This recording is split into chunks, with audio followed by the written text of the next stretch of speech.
The photons hitting your eyes right now have been traveling for nearly 14 billion years. That part you probably already knew, but there is a Nobel Prize-winning physicist who believes that some of the light filling the space around you might be carrying something older than that. Not older than our universe, older than the very concept of older than time itself, as our physics currently defines it. His name is Roger Penrose, and what he is claiming, if it ever turns out to be true, would be the single most important discovery in the history of cosmology. He is claiming that the universe you are sitting inside right now is not the first one. He is claiming that the heat death waiting for us at the end of cosmic history is mathematically, geometrically, and physically identical to a new Big Bang. And he is claiming that buried inside the cosmic microwave background, the oldest light in the sky, there are fossils, faint circular impressions left by black holes that finished evaporating in a universe that lived and died before ours was even born. If you are new here, welcome. Get comfortable. Hit subscribe if intellectually rich rabbit holes are your kind of thing, because we are about to spend the next couple of hours going as deep as it is possible to go on a single idea. One that sits at the intersection of relativity, thermodynamics, and a kind of geometric thinking that almost nobody else in modern physics is willing to commit to. I am going to walk you through the entire architecture of it. The end-of-universe timeline written out in real numbers, so you can feel exactly how vast the durations involved actually are. The mathematical move Penrose made that nobody had thought to make before. The specific reasons most cosmologists remain skeptical of him, and the equally specific reasons even those skeptics have not been able to fully dismiss what he is saying. The single observational prediction that, if confirmed in the next decade by upcoming experiments, would force us to rewrite the textbooks from the first page. And by the end of all of this, when you are sitting somewhere quiet and you happen to look up at the night sky, you are going to know something that almost no one in human history has ever had the chance to know. That the empty-looking space around you may not be empty at all. That it may be a sea of radiation older than the rules of physics that govern this universe. That the room you are in is haunted, in a very precise scientific sense, by the afterglow of a previous cosmos. So stay with me. We are going to start at the end of everything, walk forward through the architecture of how that ending becomes a beginning, and finish back here, in this room, looking at the air around you with completely different eyes. Picture the very last night the universe ever has, not a night like this one. There are no stars overhead. The last star burned out an unimaginable span of time ago. There are no planets turning through their slow ellipses because the matter that ever made planets has long since dissolved into something thinner. There is no light falling on any surface anywhere because there are no surfaces left for light to fall on. Just cold, just distance, just the long, patient, mathematically inevitable nothing that physics has been quietly building toward since the first sliver of a second after the Big Bang. The last red dwarf star and red dwarfs are extraordinary little furnaces that live for trillions of years because they burn so slowly and so efficiently, finished its dim fade so far in the past that the number of years since then has more digits than there are atoms in the observable universe. The last black hole, even the truly gigantic supermassive ones that used to anchor the centers of what used to be galaxies, finished evaporating through Hawking radiation. We will come back to exactly how long that process takes, because the number involved is almost insulting in its scale. After the last black hole was gone, there was nothing left to give structure to space at all. No gravity wells, no hotspots, no condensation points where matter could pool together and become something. Just a thinning, cooling, almost perfectly uniform bath of photons and neutrinos and gravitons drifting outward through a universe that has been expanding for so long at such a fierce rate that the distance between any two of those particles is functionally infinite for any purpose that could ever matter. This is what physicists call heat death, and for most of the 20th century, This was treated as the final, settled answer to the question of how everything ends. Not an explosion, not a collapse, not a dramatic finale of any kind whatsoever. Just a quiet, absolute, mathematically impeccable fade into nothing. The universe runs out of usable energy. Entropy, which is the measure of disorder, the tendency of systems to drift from organized configurations into scrambled ones, reaches its maximum value. And once entropy is fully maximized, once every possible configuration of matter and energy has been blurred together into its most probable arrangement, nothing can happen anymore. Ever. The equations of physics still technically run. Time, by certain definitions, still technically ticks. But nothing changes because there is nothing left that could change. Sit with that for a moment, because it is genuinely staggering when you really let it land. We are not talking about a very long time. We are talking about a duration so unimaginably extended that every unit of time we use to describe human experience, years, centuries, millennia, ages, eons, becomes laughably inadequate. So let me walk you through the actual timeline of how we get there, because the sheer scale of what is coming is part of the point. The numbers matter here. The scale is the story. Right now, roughly 13.8 billion years after the Big Bang and about 10,000 years into anything you could meaningfully call human civilization, we are living in what cosmologists call the stelliferous era. The era of stars. Stars are forming, stars are burning. New solar systems are coalescing out of clouds of gas and dust. The universe is, by any intuitive measure, alive. It glows. It produces. It runs hot. But this era has an end date already written into it. In about 100 trillion years from now, which is a 1 followed by 14 zeros, the last star formation event will occur somewhere in the universe. The raw material will be gone.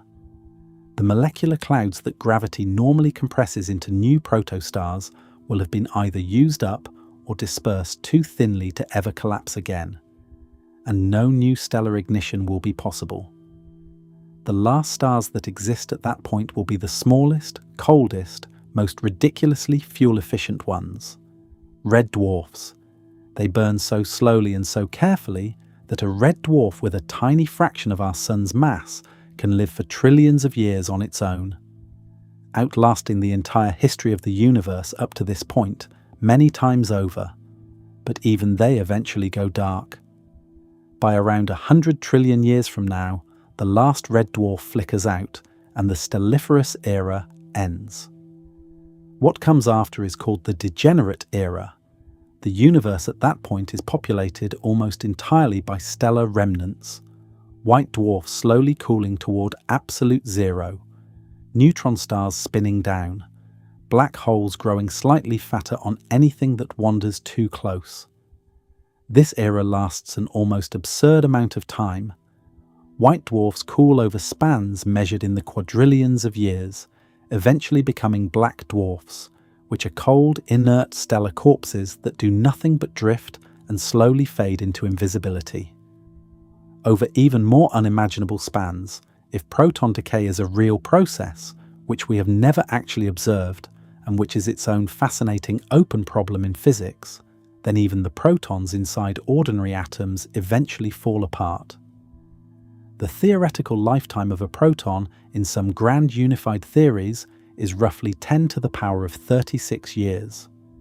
After that, even the cold corpses of long-dead stars dissolve into a thin haze of radiation and a handful of leftover light particles. And then there are the black holes. By the time the protons have decayed away, the black holes are the last complex structures left standing in the universe. They are the only things that have any real gravitational influence left, any capacity to do meaningful thermodynamic work, any claim to being distinct objects rather than just a diffuse smear of energy. But Stephen Hawking showed us in the early 1970s that black holes are not forever either. They radiate. Extraordinarily slowly, but they radiate. A stellar mass black hole, the kind formed by the collapse of a massive star, takes roughly 10 to the power of 67 years to fully evaporate through Hawking radiation. A supermassive black hole, the kind that sits at the center of a galaxy and weighs as much as billions of suns, takes closer to 10 to the power of 100 years. Let those numbers actually sit with you for a moment, because the human brain has no native machinery for processing them. The current age of the universe is about 10 to the power of 10 years. The time it takes for the largest black holes to evaporate is 10 to the power of 100 years. That is not 10 times longer than the current age of the universe. It is not 1,000,000 times longer. It is not 1,000,000,000,000 times longer. The exponent itself is 90 larger, which means the entire duration that has elapsed since the Big Bang, every star that has ever burned, every life that has ever been lived, every civilization that has ever risen and fallen, all of human history and the history of life on Earth and the history of every galaxy in the visible sky, all of it together combined, fits inside something like the first microsecond of the time it takes for one big supermassive black hole to fully evaporate. After that staggering, almost insulting duration, the very last black hole finishes its long, slow Hawking radiation fade, and the universe is left with nothing but that faint, cooling sea of photons and neutrinos and gravitons spreading outward forever through an expanding space that has no structure and no future. That was supposed to be the end. Physics had a clean answer. Cosmology had a clean answer. Maximum entropy. Heat death. No more story. And then Roger Penrose looked at that ending and said, "Wait, that is not an ending at all. That mathematically is the beginning of a new Big Bang." Now, before you dismiss what he is saying as something that belongs in a philosophy seminar rather than a physics paper, you need to understand who Penrose actually is, and you need to understand that what he is doing is not metaphor. He is not making a poetic argument. He is making a geometric argument, and the geometry he is using is rooted in mathematics that almost no one in his field would contest individually. It is only when you put the pieces together that the conclusion becomes something extraordinary. He calls his framework Conformal Cyclic Cosmology. He calls each individual universe cycle an Aeon. And if he is right, if the math holds and the physics checks out, then the radiation passing through your body right now, the cosmic microwave background that fills every cubic centimetre of space on Earth, may carry within it the faintest compressed afterglow of a universe that lived and died before ours was born.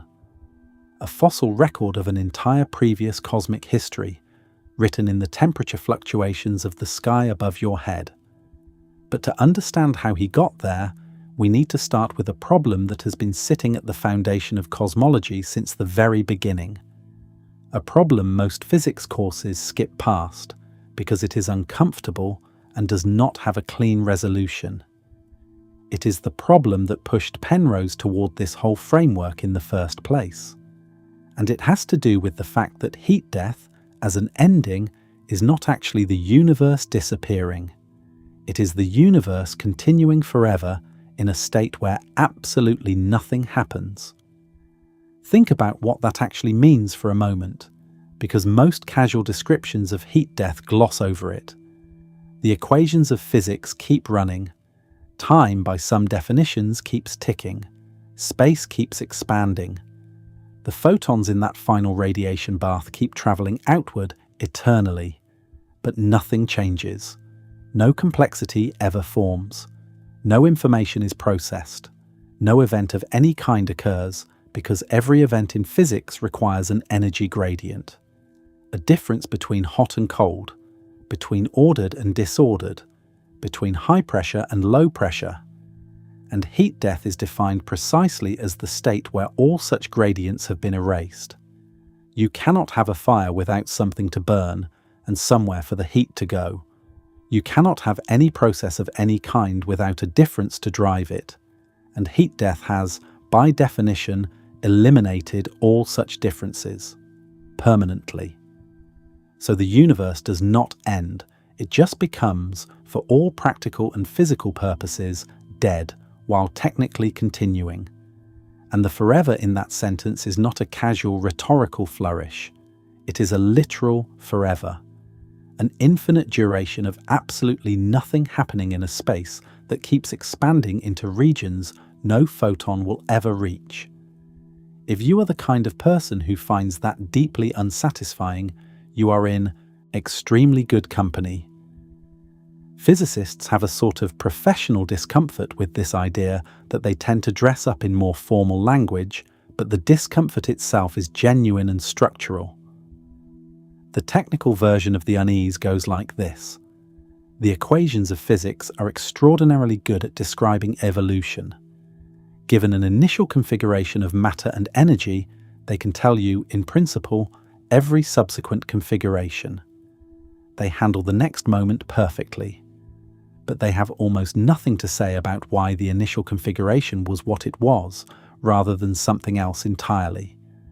And this is where heat death, stretched out to an actual infinity, throws something much deeper into very sharp relief. Because the universe did not start in a random state. It started in a state that was, by every rigorous measure we have, extraordinarily improbable, absurdly, almost impossibly ordered.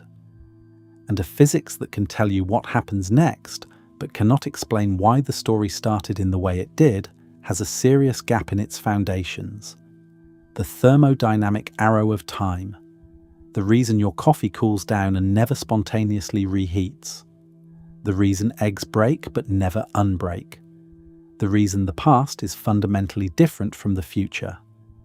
All of it exists because entropy increases. And entropy increases because the universe began in a low entropy state.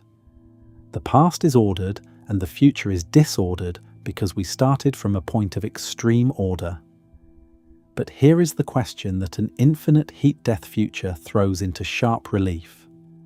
If the universe ends in maximum entropy, and if maximum entropy is the natural, overwhelmingly probable state for any system to drift into, then why on earth did the universe begin in the exact opposite state? That question does not have a clean answer in standard cosmology. Cosmic inflation, the period of rapid early expansion that most cosmologists accept as part of the story, explains a great deal about the structure we see today. It explains why the cosmic microwave background is so smooth in every direction. It explains why the universe appears geometrically flat at the larger scales. But inflation does not explain why the pre-inflationary state had the right properties to set off the inflation we observe. And it does not answer the deeper question of what selected those initial conditions out of the enormous space of all possible starting points the universe could have had. Penrose's answer to that question, and this is the first real hint of where his entire framework is pointed, is that the question might be circular. That the initial conditions are not arbitrary starting points chosen from some external menu. They are the output of a previous cycle. The universe we observe is not the first universe, and its improbably ordered beginning is, in his account, actually the maximally disordered ending of the universe that came before it. Transformed through a geometric process that makes those two states, in the right mathematical language, identical. That is the claim we are building toward. But to actually understand it, to understand why someone with Penrose's track record is willing to defend it seriously, we need to spend a little time at the scene of the crime, because the initial conditions of our universe really were extraordinary. The numbers involved are some of the most jarring in all of theoretical physics, and they are not seriously contested even by Penrose's critics. What is contested is what to make of them. Imagine you walk into a room and find a glass of ice water sitting on a table. The ice is not melting. The ice is actually reforming itself from liquid water into solid cubes, in front of you, with no refrigeration involved. The room is at normal temperature. Everything else looks ordinary, But this one glass of water is running backward, doing something that technically does not violate any fundamental law of physics at the microscopic level, but is so extraordinarily improbable that in any practical sense it simply cannot happen by chance.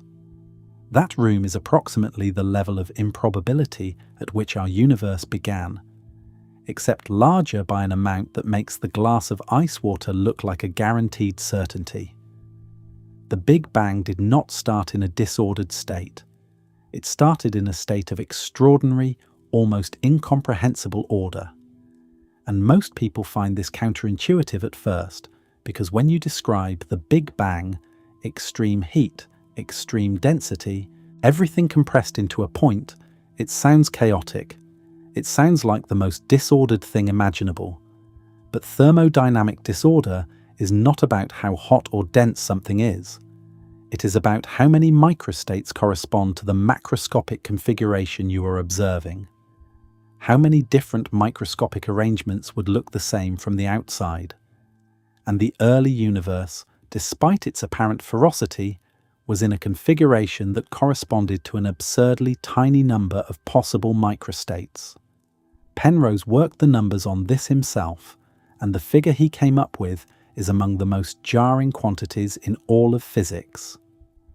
To specify the fine-tuning of the initial conditions of our universe, to quantify exactly how special the Big Bang configuration was compared to all other possible ways the same total energy could have been arranged, Penrose estimated a probability of roughly 1 in 10 to the power of 10 to the power of 123. That is not 10 to the 123. That is 10 raised to the power of 10 raised to the power of 123.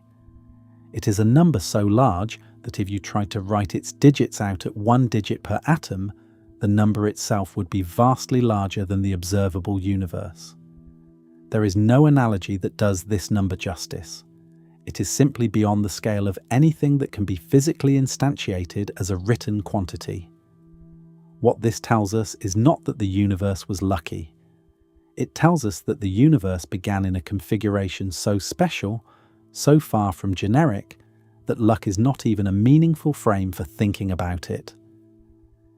If you selected the initial configuration of our universe randomly from all possible configurations of the same total energy, you would essentially never get what we have. The odds against it are not astronomical. They make astronomical odds look like a coin flip. And here is where Penrose's forensic approach gets really interesting, because the source of this improbability is not what most people would guess. When most people think about the Big Bang as an ordered state, they think about the smoothness, the fact that the early universe was remarkably uniform, that the temperature of the cosmic microwave background is the same in every direction to about 1 part in 100,000. And that smoothness does matter, but it is not the deepest source of the fine-tuning problem. The deepest source is gravity. Gravity does something genuinely strange in thermodynamics. For ordinary matter, the high entropy state, the maximum disorder state, is one of uniform distribution. Gas in a box reaches maximum entropy when it spreads evenly. But gravity flips this logic on its head. When you have a large self-gravitating system, uniform distribution is not the high entropy state. Clumped distribution is. A universe full of matter that has collapsed into black holes is in a much higher entropy state than a universe where the same matter is spread smoothly, because gravity rewards clumping. The gravitational degrees of freedom, the ways matter can be arranged under gravity, favor collapsed structures over diffuse ones. This means the smooth early universe, which looks superficially ordered, was actually in an extraordinarily low entropy state, precisely because gravity had not yet begun to clump anything. The gravitational entropy was nearly zero, and the endpoint, the heat-death future, full of fully evaporated black holes, will have extracted every last unit of gravitational entropy from the matter that once existed in our universe. Penrose has a specific geometric way of describing all of this. He talks about something called the Weyl curvature, which is a component of the space-time curvature tensor that describes the tidal, shape-distorting aspects of gravity. Black holes have extremely high Weyl curvature. They warp the geometry of space-time enormously in their vicinity. The early universe, by contrast, had Weyl curvature extremely close to zero.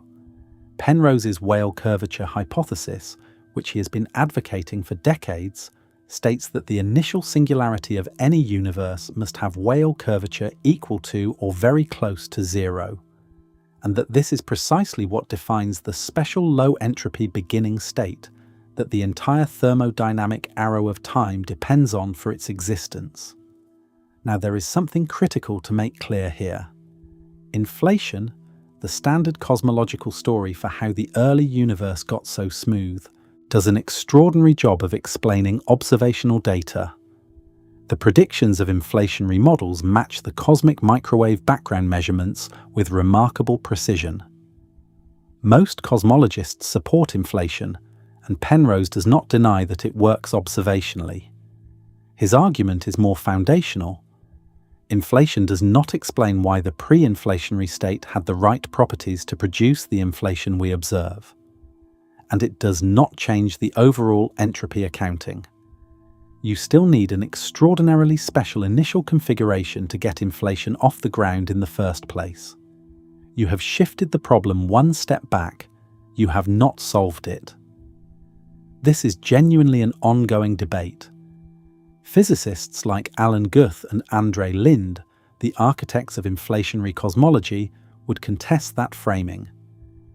The argument about what inflation does and does not explain about the initial conditions problem is unresolved, and it is important to say that clearly.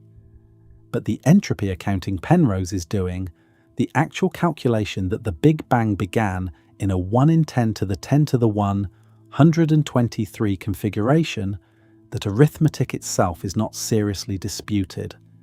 What is disputed is how to interpret it and what follows from it. What Penrose takes from it is this: the initial conditions cannot have been arbitrary. Something must have selected them, and that something in his framework is the geometry of the previous aeon, the mathematical structure of what a heat-death universe looks like when you strip away its mass and examine it purely as a conformal geometric object. We are going to get to exactly what that means. But first you need to understand why, when Roger Penrose says something like this in physics, even the people who flatly disagree with him still pay extremely close attention. Roger Penrose is not a fringe figure. This is worth saying plainly, because when somebody proposes a theory as radical as conformal cyclic cosmology, a theory which says our universe is one link in an infinite chain of universes, that heat-death is a beginning rather than an ending, that we can find fossils of a previous universe in the microwave background of our own sky, the natural reflex is to wonder whether the person making the claim is operating outside the boundaries of serious science. With Penrose, that reflex needs to be corrected immediately. In the 1960s, Penrose proved, mathematically and rigorously, that the formation of black holes is an unavoidable consequence of general relativity. His singularity theorems, developed partly in collaboration with the young Stephen Hawking, established that once a massive enough object begins to undergo gravitational collapse, there is no physical mechanism that can stop it from forming a singularity. This was not a speculation or a hypothesis, it was a proof. It followed directly from Einstein's field equations and some very general assumptions about the nature of matter. It changed the way physics understood both black holes and the Big Bang itself. Decades later, in 2020, Penrose was awarded the Nobel Prize in Physics specifically for the discovery that black hole formation is a robust prediction of general relativity. He was 89 years old when the prize was announced. The Nobel Committee was not honouring speculative work. They were honouring work that had shaped the foundations of theoretical physics for 60 years. Penrose has done a great deal more besides. He developed twistor theory, an alternative mathematical framework for quantum gravity that redescribes space-time in terms of light rays rather than points, and which has had significant influence on modern mathematical physics, particularly in scattering amplitude calculations. He wrote The Road to Reality, a 1,200-page tour of the mathematical underpinnings of physics that is considered one of the most rigorous popular science texts ever published. He is, in short, somebody whose geometric intuition about the deep structure of space-time has proven reliable in the most demanding possible environments, which makes his persistent skepticism of inflationary cosmology genuinely interesting. Even if you ultimately end up siding with the mainstream view, Penrose has been arguing for decades that inflation is incomplete as a solution to the initial conditions problem, that the mainstream cosmology community has been insufficiently rigorous about quantifying what inflation actually explains versus what it quietly assumes. This puts him in a minority position among working cosmologists. But being in a minority position is not at all the same thing as being wrong. And in Penrose's particular case, history suggests that his geometric intuitions about fundamental physics have a way of eventually turning out to be correct, even when they initially seemed eccentric to his contemporaries.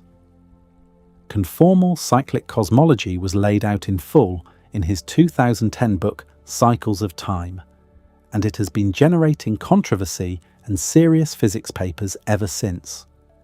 It is not a theory the mainstream has accepted, but it is also not a theory the mainstream has been able to cleanly dismiss. And the reason for that, the reason it survives serious scrutiny even when individual components of it are contested, is that its mathematical core rests on ideas that are themselves well established. Ideas about the geometry of light, the nature of scale, and the behavior of space-time at its outermost boundaries.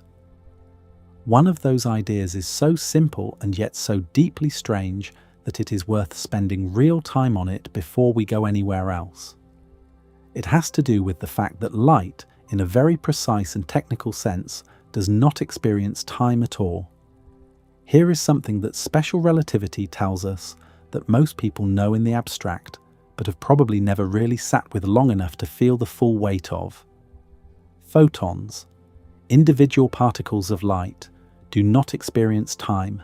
They do not experience time differently from us in the way that a moving clock runs slow. They do not experience time at a different rate in the way that a clock near a black hole runs slow relative to a distant observer. Photons travelling at the speed of light through a vacuum have exactly zero proper time elapsing between any two events on their trajectory. A photon that was emitted at the moment of the Big Bang 13.8 billion years ago, and that reaches your eye right now after travelling across the entire observable universe. That photon has experienced zero elapsed time between its creation and its detection. From the photon's reference frame, if we can anthropomorphize for a second to make the point, it was emitted and detected simultaneously. The entire history of the universe from beginning to end, from your perspective, occupies no duration at all from the perspective of the particle that crossed it. This is not a philosophical claim. It is not a loose metaphor. It follows directly from the mathematics of special relativity.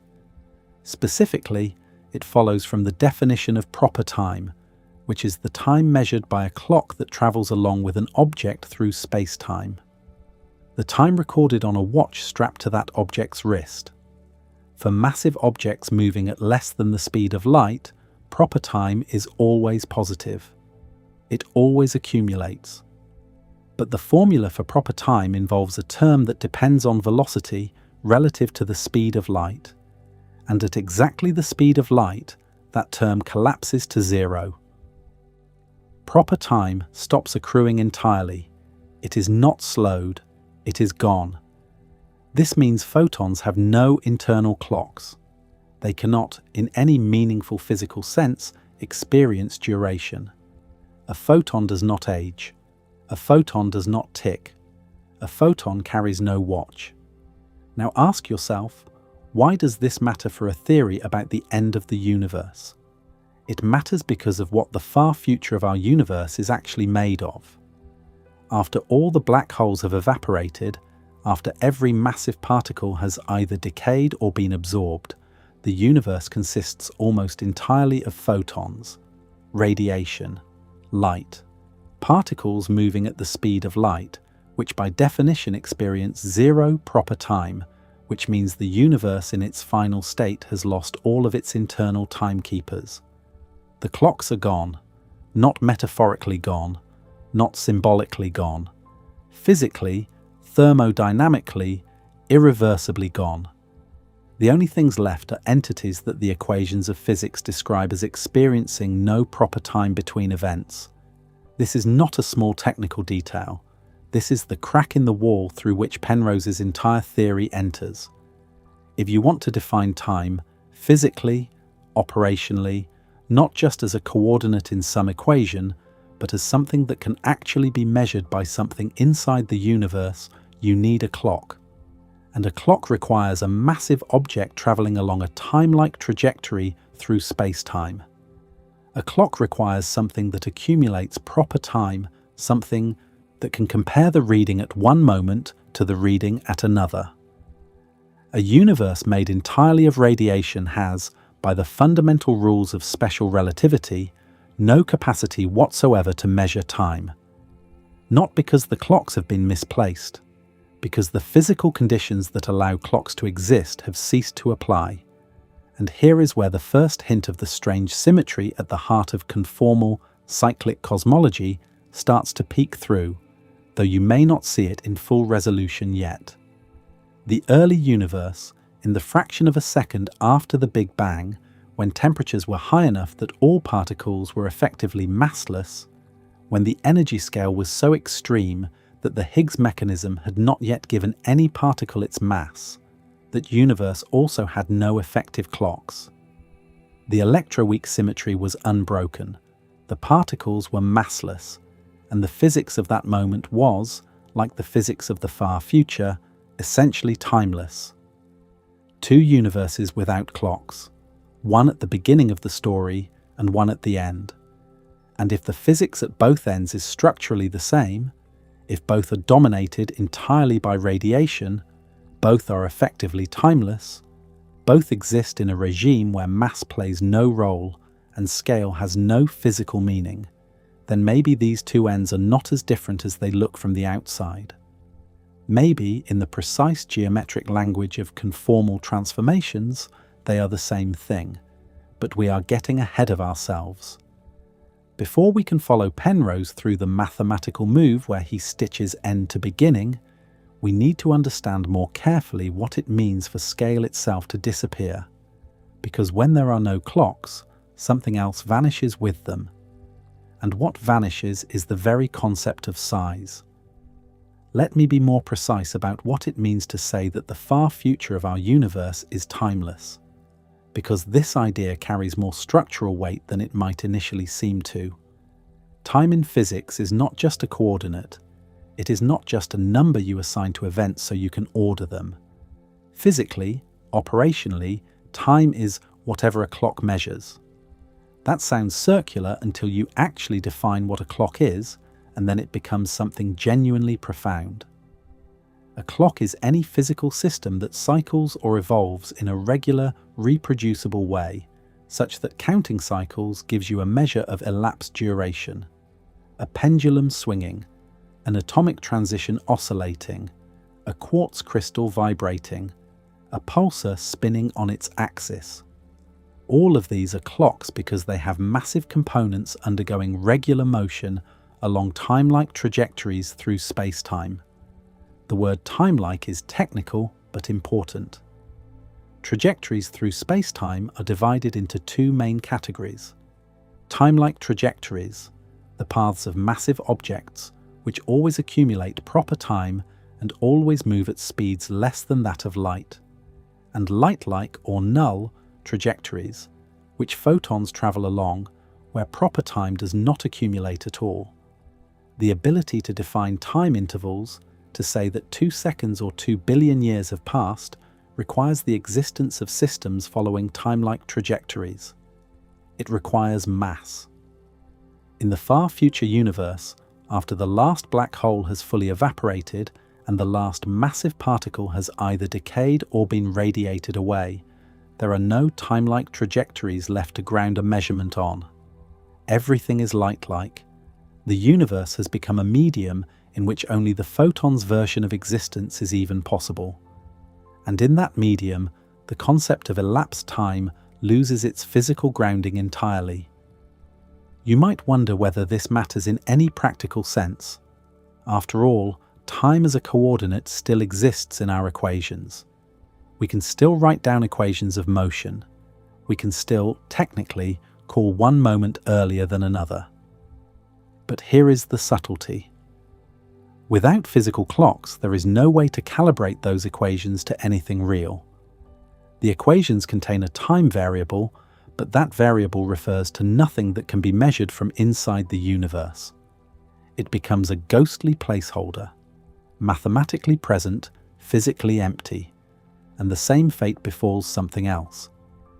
If you cannot measure time, you also cannot measure distance. Distance measurement, at a fundamental level, requires the ability to time a signal round trip, or to compare a ruler to a standard, or to count cycles of a reference oscillation. All of these methods require clocks, and if clocks are gone, so is the physical content of distance measurement. You cannot say this object is 1 meter across in a universe with no clocks. Not because the ruler is missing, but because there is nothing left to define what a meter is as a physical quantity. This is the state Penrose is pointing at when he says that the far future universe becomes conformally invariant. Conformal invariance means, roughly, that the physics is unchanged when you rescale all distances and times by the same factor. If you doubled the size of everything in the universe and doubled all time intervals, the physics would look exactly the same.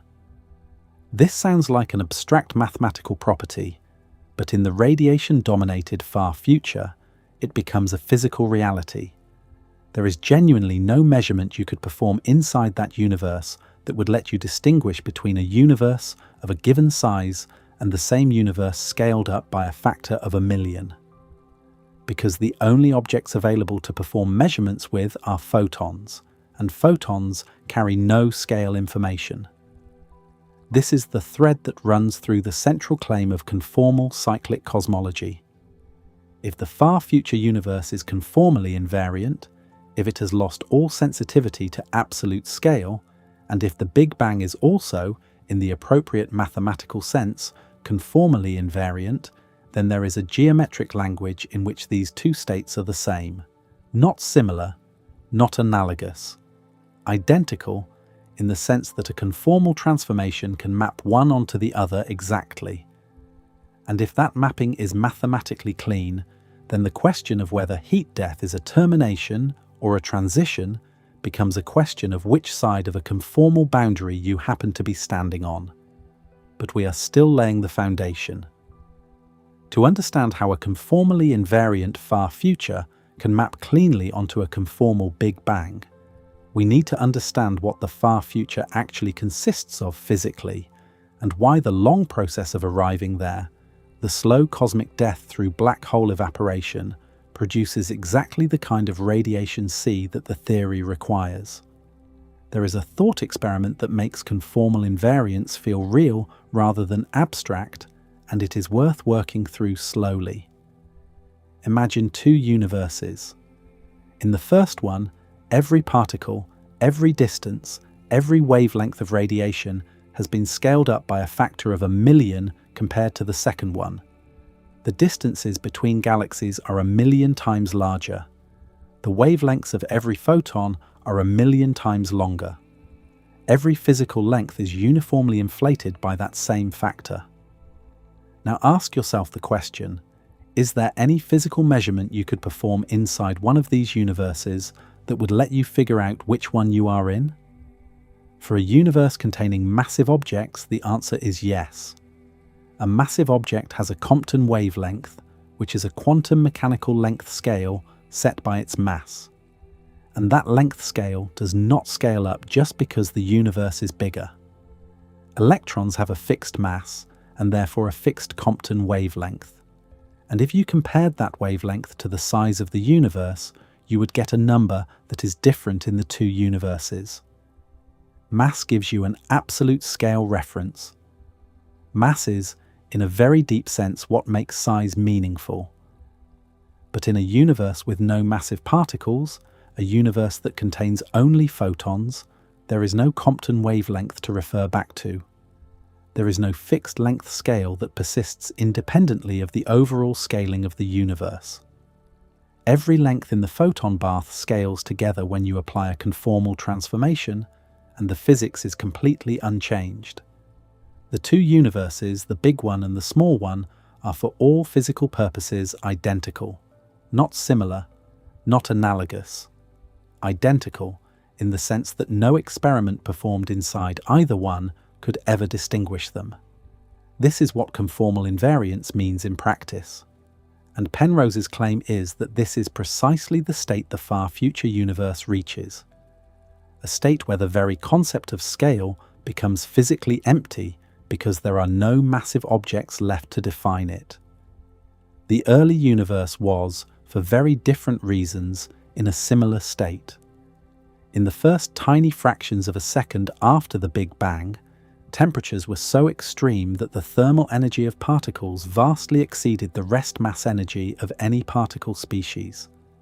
Particles were effectively massless. Not because they had no rest mass, but because their thermal kinetic energy was so enormous compared to that rest mass that mass made no practical difference to the physics. The behavior was approximately scale invariant. Conformal symmetry was approximately restored. So here is the symmetry the entire theory is built on. The far future, cold, dark, radiation-dominated, scale invariant. The early universe, hot, extreme, radiation-dominated, approximately scale invariant. Both states exist in a regime where mass plays no role and scale has no physical meaning. Both states are, in the technical sense, conformally invariant, or at least very close to it. And conformal invariance is exactly the property you need for the geometric trick at the heart of conformal cyclic cosmology. The trick that lets an infinite future be mapped onto a finite boundary that looks like a big bang. But notice something. The far future is conformally invariant because everything has cooled down and all the massive particles have decayed away. The early universe is approximately conformally invariant because everything is so hot that mass is irrelevant. These are two different physical mechanisms producing the same mathematical property. And for Penrose's theory to actually work, for the conformal mapping to be exact rather than approximate, for the far future to be genuinely, precisely conformal rather than merely close to it, you need the far future to have gotten rid of all its massive particles. Not most of them, all of them. And that is where one of the most speculative and contested pieces of the theory enters the picture. The requirement that mass itself eventually disappears. Let me walk you through the cosmic timeline more carefully than most discussions actually do, because the details matter here and the timescales involved carry a kind of narrative weight if you let them accumulate properly. We are currently about 13.8 billion years into the age of our universe. The universe right now is dominated by dark energy, which is the mysterious force driving the accelerated expansion we have been observing since the late 1990s.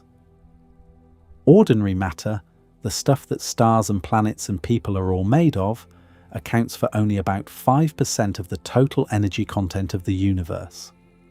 Dark matter makes up about 27%. Dark energy accounts for the remaining 68% or so, and that share is steadily increasing as the universe expands and dilutes the matter content without diluting the dark energy. Over the next few tens of billions of years, the Milky Way will collide and merge with the Andromeda Galaxy.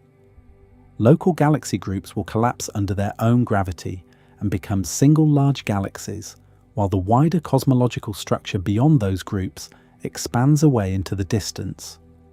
Eventually, the observable universe from any given vantage point will start to shrink. Not because the universe itself is contracting, but because galaxies beyond a certain distance are being carried away from us by cosmic expansion faster than light can travel between us and them. Regions that are visible to us today will eventually become causally disconnected.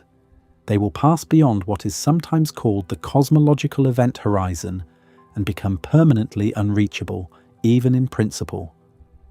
A future astronomer, billions of years from now, will look out at a much emptier sky than the one we see tonight. By around 100 trillion years from now, all star formation ends. The last red dwarfs begin their extremely slow dimming. From this point on, the universe enters what you might think of as the long decline, a twilight that lasts far longer than the bright stelliferous era itself. We are living in the brief opening chapter of a story whose middle is almost entirely darkness. The fate of protons during this long decline is genuinely uncertain. The standard model of particle physics, which has held up extraordinarily well against decades of experimental testing, predicts that protons are stable. It contains no mechanism by which a proton would simply fall apart on its own. But many extensions of the standard model, particularly grand unified theories, do predict proton decay on timescales of around 10 to the power of 36 years or longer. Physicists have been looking for proton decay for decades inside enormous underground detectors, vast tanks of purified water surrounded by photodetectors waiting for the telltale flash of a decaying proton, and they have never seen one. The experiments keep pushing the lower limit on the proton lifetime higher and higher. Whether protons eventually decay or are stable indefinitely remains an open experimental question, and it matters significantly for the far future of the universe. If protons do eventually decay, then all ordinary matter, every atom that has not already been consumed by a black hole, will dissolve into radiation and electrons and positrons within a few times 10 to the power of 40 years.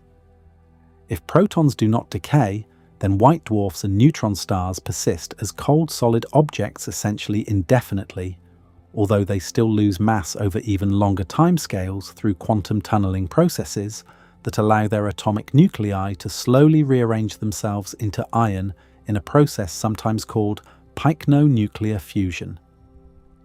Either way, by the time we reach 10 to the power of 67 years, stellar mass black holes have completed their evaporation through Hawking radiation. The mechanism Stephen Hawking identified in 1974, the spontaneous creation of virtual particle pairs near the event horizon where one particle falls in and one escapes, effectively drawing mass energy out of the black hole over time, is so extraordinarily slow at low temperatures that it takes these inconceivable durations to fully drain a stellar mass black hole. For supermassive black holes, the timescale stretches out to around 10 to the power of 100 years. These supermassive black holes are the last complex structures in the universe. After they finish their evaporation, releasing a final burst of increasingly energetic Hawking radiation as their mass drops and their temperature rises, because black holes counterintuitively get hotter as they lose mass, they disappear into a final spray of photons, electron-positron pairs, and assorted light particles. After that, the universe contains photons, neutrinos, gravitons, and possibly some residual electrons and positrons left over from the final stages of black hole evaporation. Depending on the masses of the last black holes to evaporate and the energetics of their final moments, these particles slowly redshift as the universe continues to expand.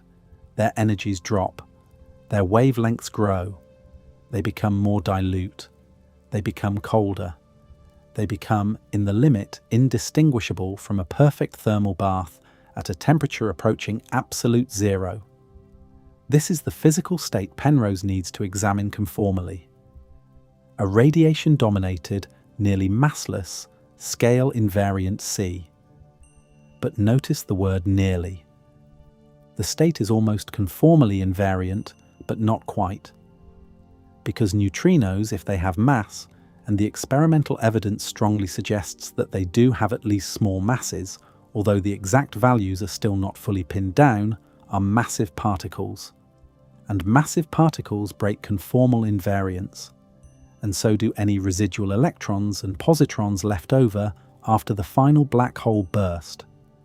This is the point where conformal cyclic cosmology requires a step beyond confirmed physics.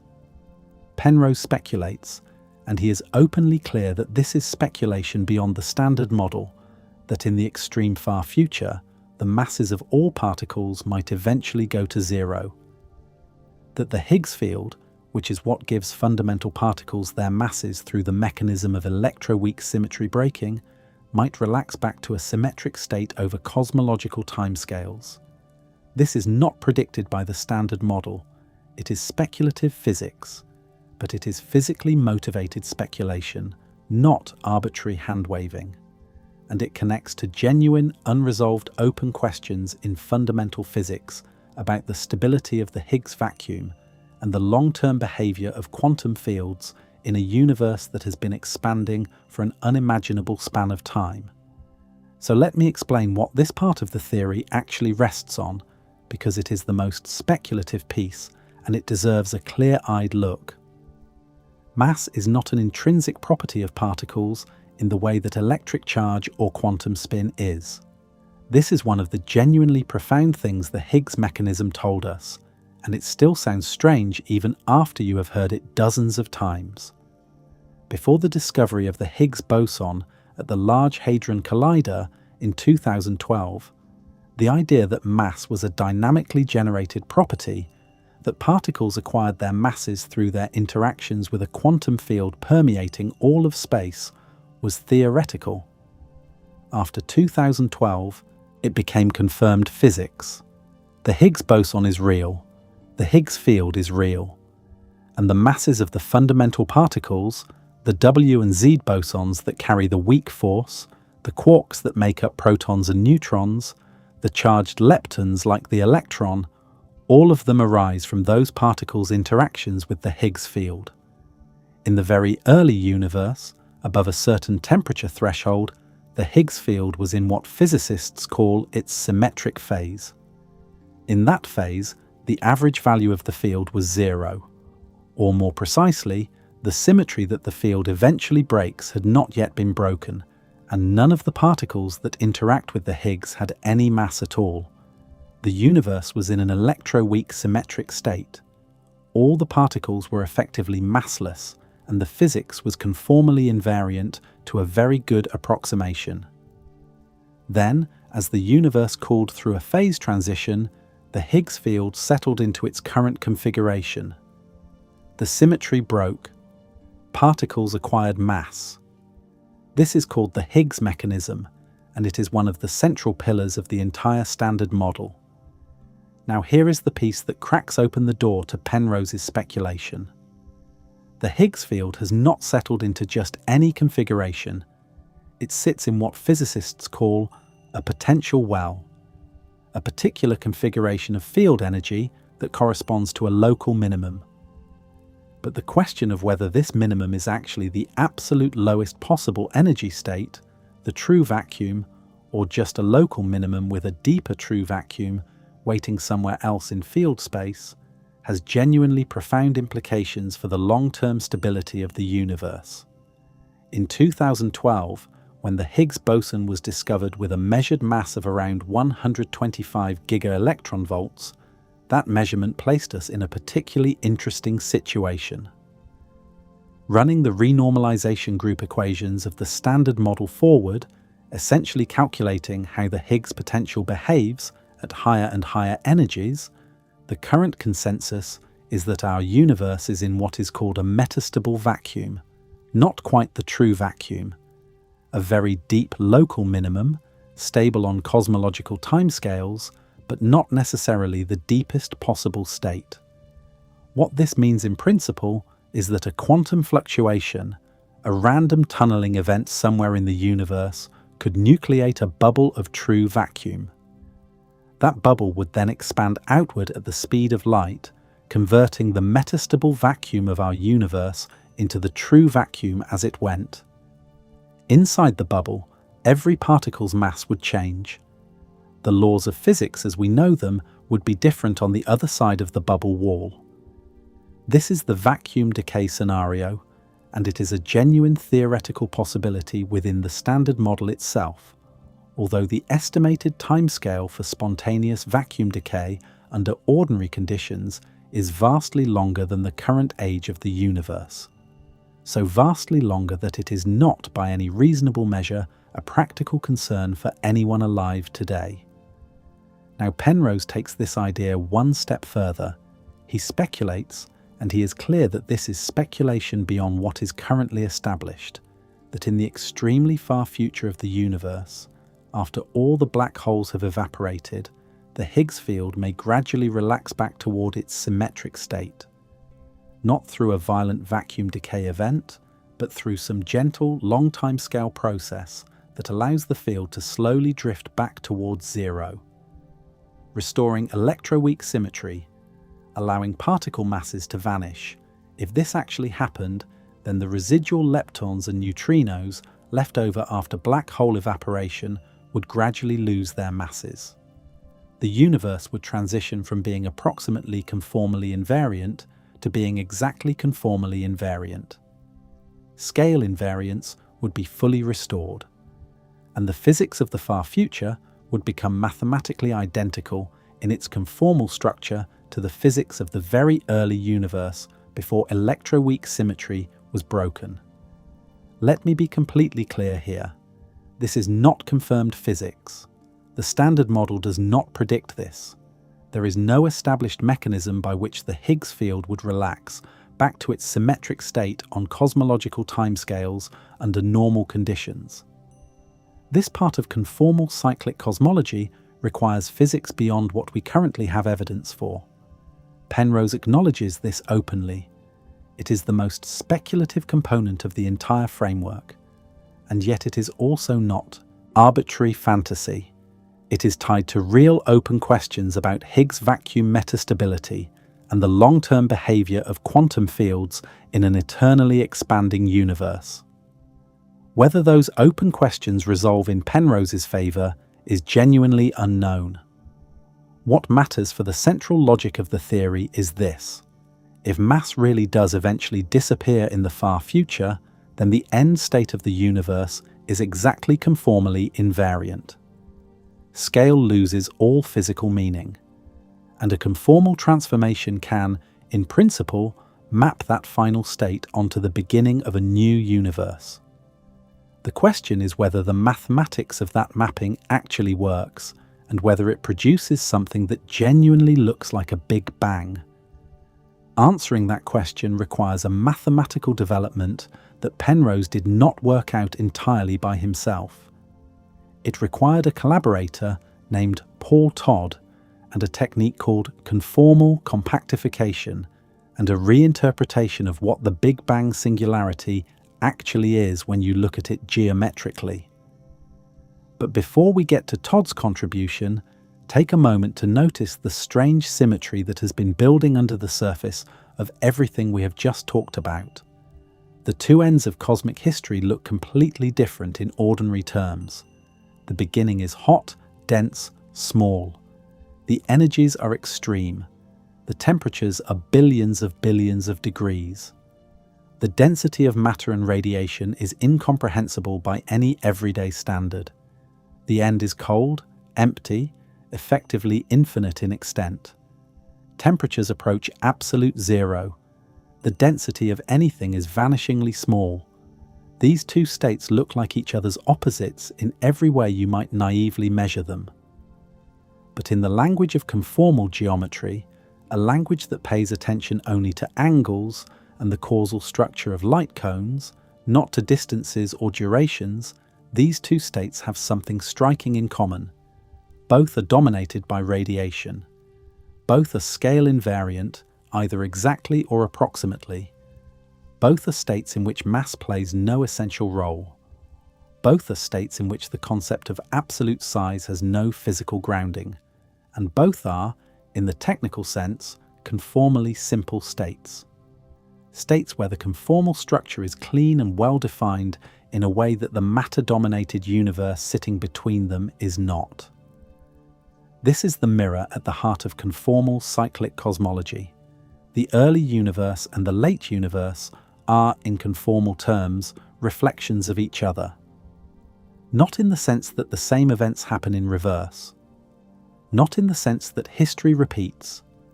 In the very specific sense that their mathematical descriptions, once you strip away all the scale information, are structurally identical.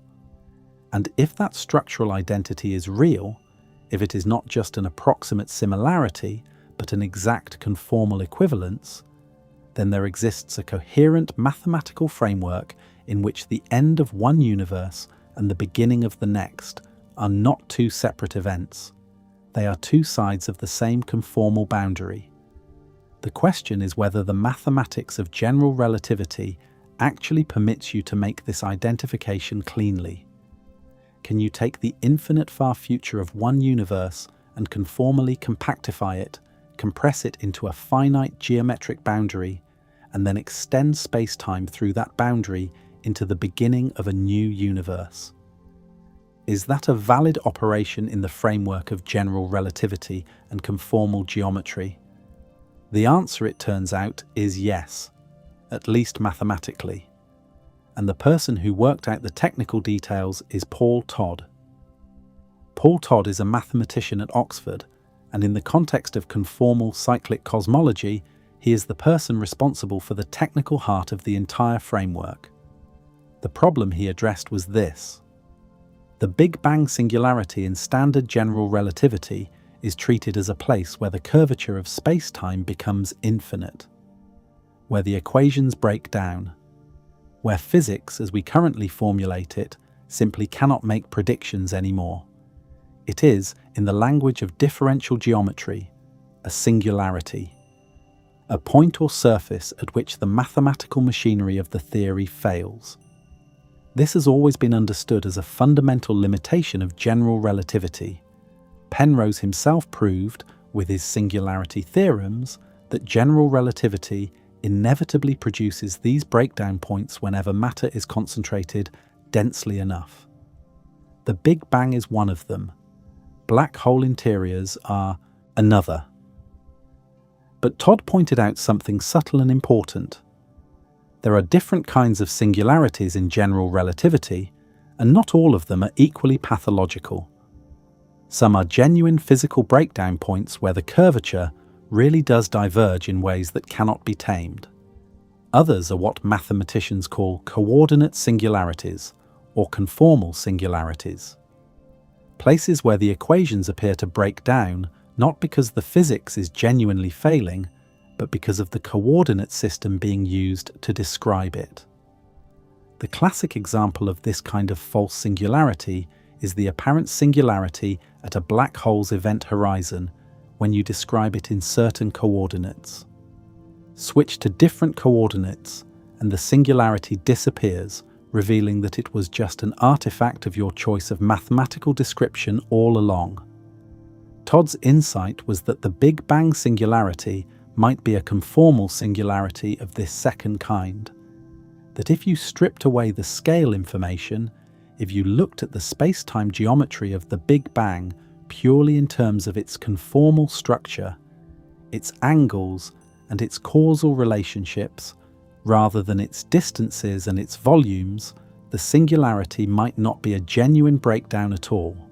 It might be a smooth conformal boundary, a surface that space-time can be extended through mathematically if you work in the right conformal frame.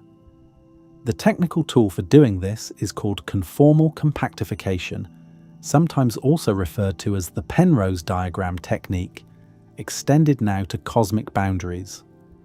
The idea is to take a space-time that extends to infinity in some direction, either infinitely far into the future or back toward a zero-scale past, and apply a conformal transformation that maps the infinitely extended region into a finite one. The transformation squashes infinity into a boundary, a finite surface that represents all of the infinite future or all of the initial singularity compressed into a geometric edge of the diagram. This is exactly what Penrose diagrams do for individual spacetimes like black holes. Todd extended the technique to the cosmological context in a way that made conformal cyclic cosmology mathematically precise rather than just intuitively suggestive. What Todd showed is this: if Penrose's Weyl curvature hypothesis is correct, if the Big Bang really did begin with Weyl curvature equal to zero, then the initial conformal boundary of our universe is a smooth surface, not a genuine singularity. And if the far future of the previous Aeon was in a conformally invariant, radiation-dominated state, then its future conformal boundary is also a smooth surface. And smooth surfaces can be identified with each other. The future conformal boundary of the previous Aeon becomes, under this mathematical identification, the past conformal boundary of the current Aeon, the Big Bang we observe. This is the mathematical move at the center of conformal cyclic cosmology, and it is elegant in a way that genuinely demands respect, even from people who do not believe the theory. It does not require exotic new physics. It does not require parallel brains colliding in extra dimensions. It does not require any complete theory of quantum gravity. It requires only the conformal structure of general relativity that already exists, applied to a specific claim about initial conditions, the Weyl curvature hypothesis, which is itself observationally testable in principle. The entire theory is rooted in the geometry of space-time as we already understand it, applied to boundary conditions that Penrose argues are forced on us by the entropy problem. And this mapping has a consequence that makes the theory not just mathematically interesting, but potentially observationally testable. Because if the far future of the previous Aeon contained energetic events, and supermassive black hole mergers in particular are among the most violent events that any universe can produce, then those events leave imprints on the conformal structure of the boundary. And those imprints get carried through the conformal identification into the radiation of the early universe. They show up, if Penrose and his collaborators are right, in the cosmic microwave background. Let me make the geometric argument a little more concrete, because it is the kind of thing that sounds vaguely mystical until you actually see the mechanics of it, and then it starts to feel almost obvious in retrospect. A conformal transformation is a smooth change of scale that can vary from point to point but preserves angles everywhere. The crucial physical fact about conformal transformations is that they preserve the causal structure of space-time. Light cones, the boundaries of what can possibly influence what, are preserved under conformal transformations, even when distances and times are rescaled. This means that conformal transformations preserve the deepest structure of space-time, the entire web of cause and effect.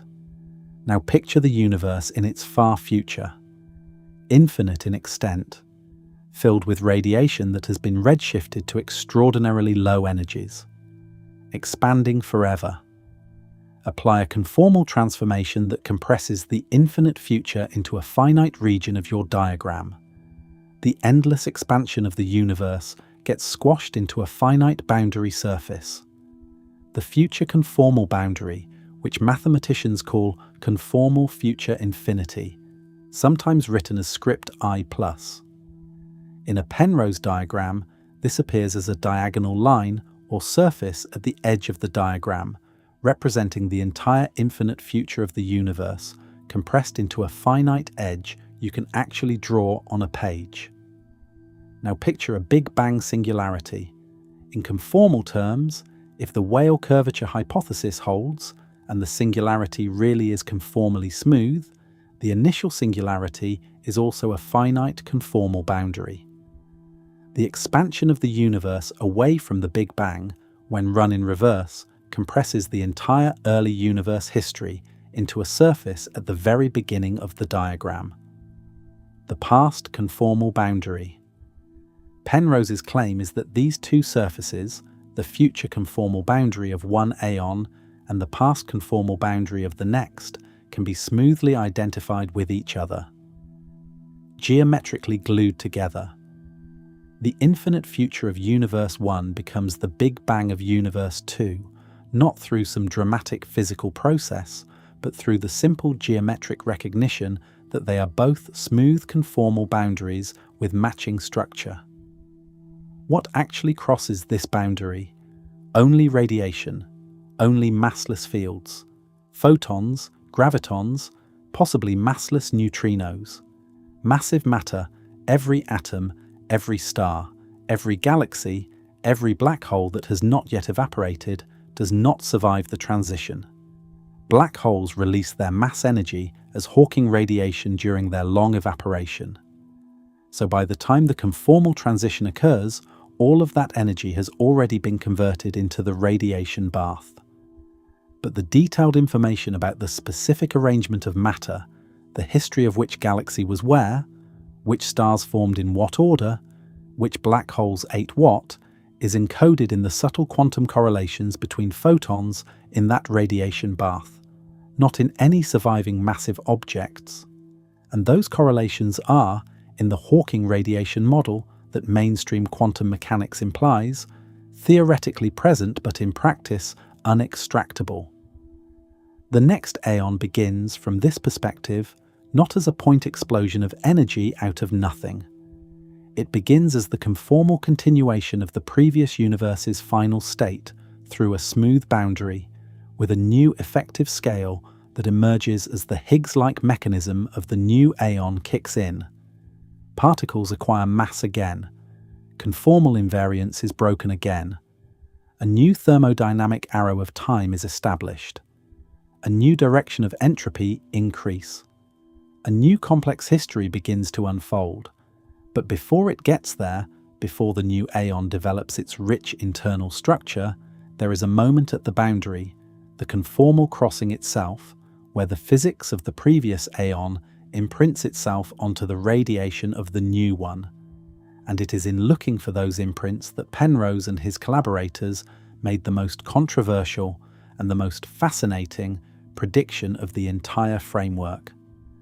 Before we get to that prediction, sit with what this cyclic structure actually implies philosophically, because it is different in important ways from other cyclic cosmologies you might have encountered, and the differences matter. An aeon in Penrose's framework is not a universe that oscillates. It does not expand, reach a maximum size, and then collapse back down to repeat. There is no big crunch followed by a big bounce. The aeons of conformal cyclic cosmology are not bouncing universes. Each aeon expands from its beginning to its heat death without ever contracting. The cycling is not spatial or mechanical, it is geometric. It happens at conformal boundaries, not at physical turning points. This is what distinguishes the theory from the ekparotic model, where colliding brains in extra dimensions produce cyclic universe events. It distinguishes it from loop quantum cosmology's big bounce scenario, in which quantum gravity effects prevent the formation of singularities and the universe bounces through a minimum size. It distinguishes it from the simple oscillating universe models that were popular in the middle of the 20th century.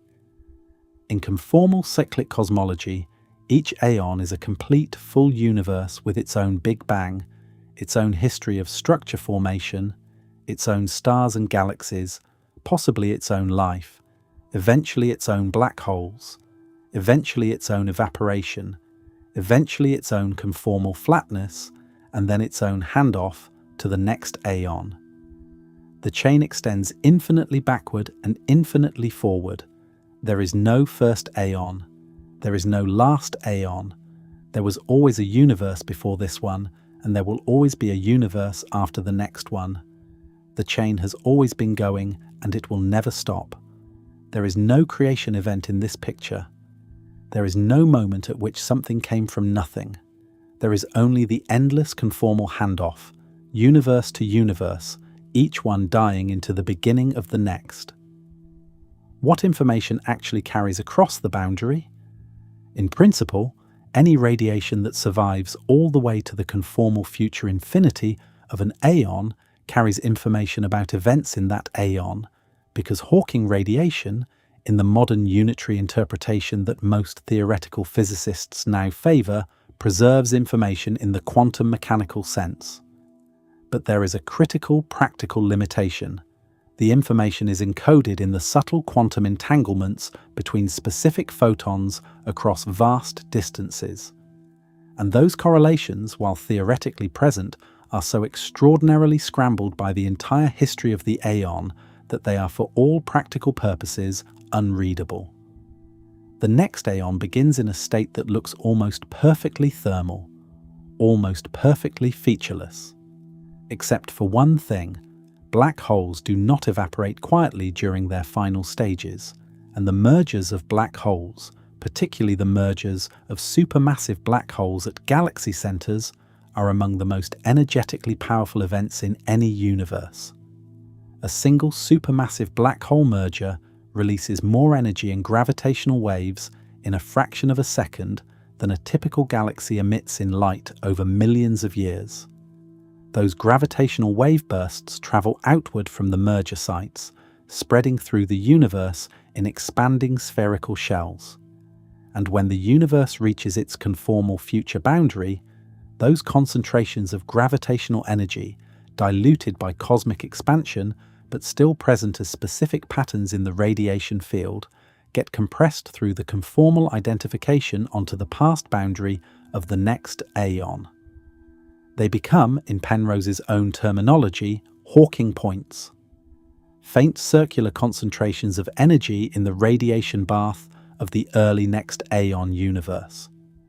And that early radiation bath, after the universe has cooled enough for atoms to form, becomes the cosmic microwave background that we observe today. In 2010, Roger Penrose, working with Vahe Gurzadyan at the Yerevan Physics Institute, published a paper claiming to have found evidence of conformal cyclic cosmology in the cosmic microwave background data. The cosmic microwave background, which I will refer to from here on as the CMB just to save us all some breath, is the thermal radiation left over from the early universe. Specifically, from the period about 380,000 years after the Big Bang, when the universe had cooled just enough for electrons and protons to combine into neutral hydrogen atoms. Before that moment, the universe was opaque, a hot plasma of charged particles in which photons could not travel more than a tiny distance before being scattered. After that moment, the universe became transparent. The photons that were present at the transition streamed freely outward in all directions, and they have been travelling ever since, redshifted by cosmic expansion down to microwave frequencies today. They fill the sky uniformly in every direction to an extraordinary degree. The temperature variations across the CMB sky, the tiny hot and cold spots that encode the initial density fluctuations of the early universe, have been mapped with extraordinary precision by a series of satellite missions: COBE in the early 1990s, WMAP in the 2000s, the Planck satellite in the 2010s. The Planck mission in particular produced a map of the CMB temperature fluctuations with angular resolution and sensitivity that made it possible to look for subtle patterns that earlier instruments would have missed. And it is in the Planck data, along with the earlier WMAP data, that Penrose and his collaborators have claimed to find signatures of conformal cyclic cosmology. The prediction is specific. If a supermassive black hole merger occurred in the previous aeon, releasing an enormous burst of gravitational energy, that burst would propagate outward as a gravitational wave expanding in a roughly spherical shell from the merger site. When that spherical shell gets compressed through the conformal boundary between aeons, it should appear in the CMB temperature fluctuations of our universe as a circular ring of anomalously low temperature variance.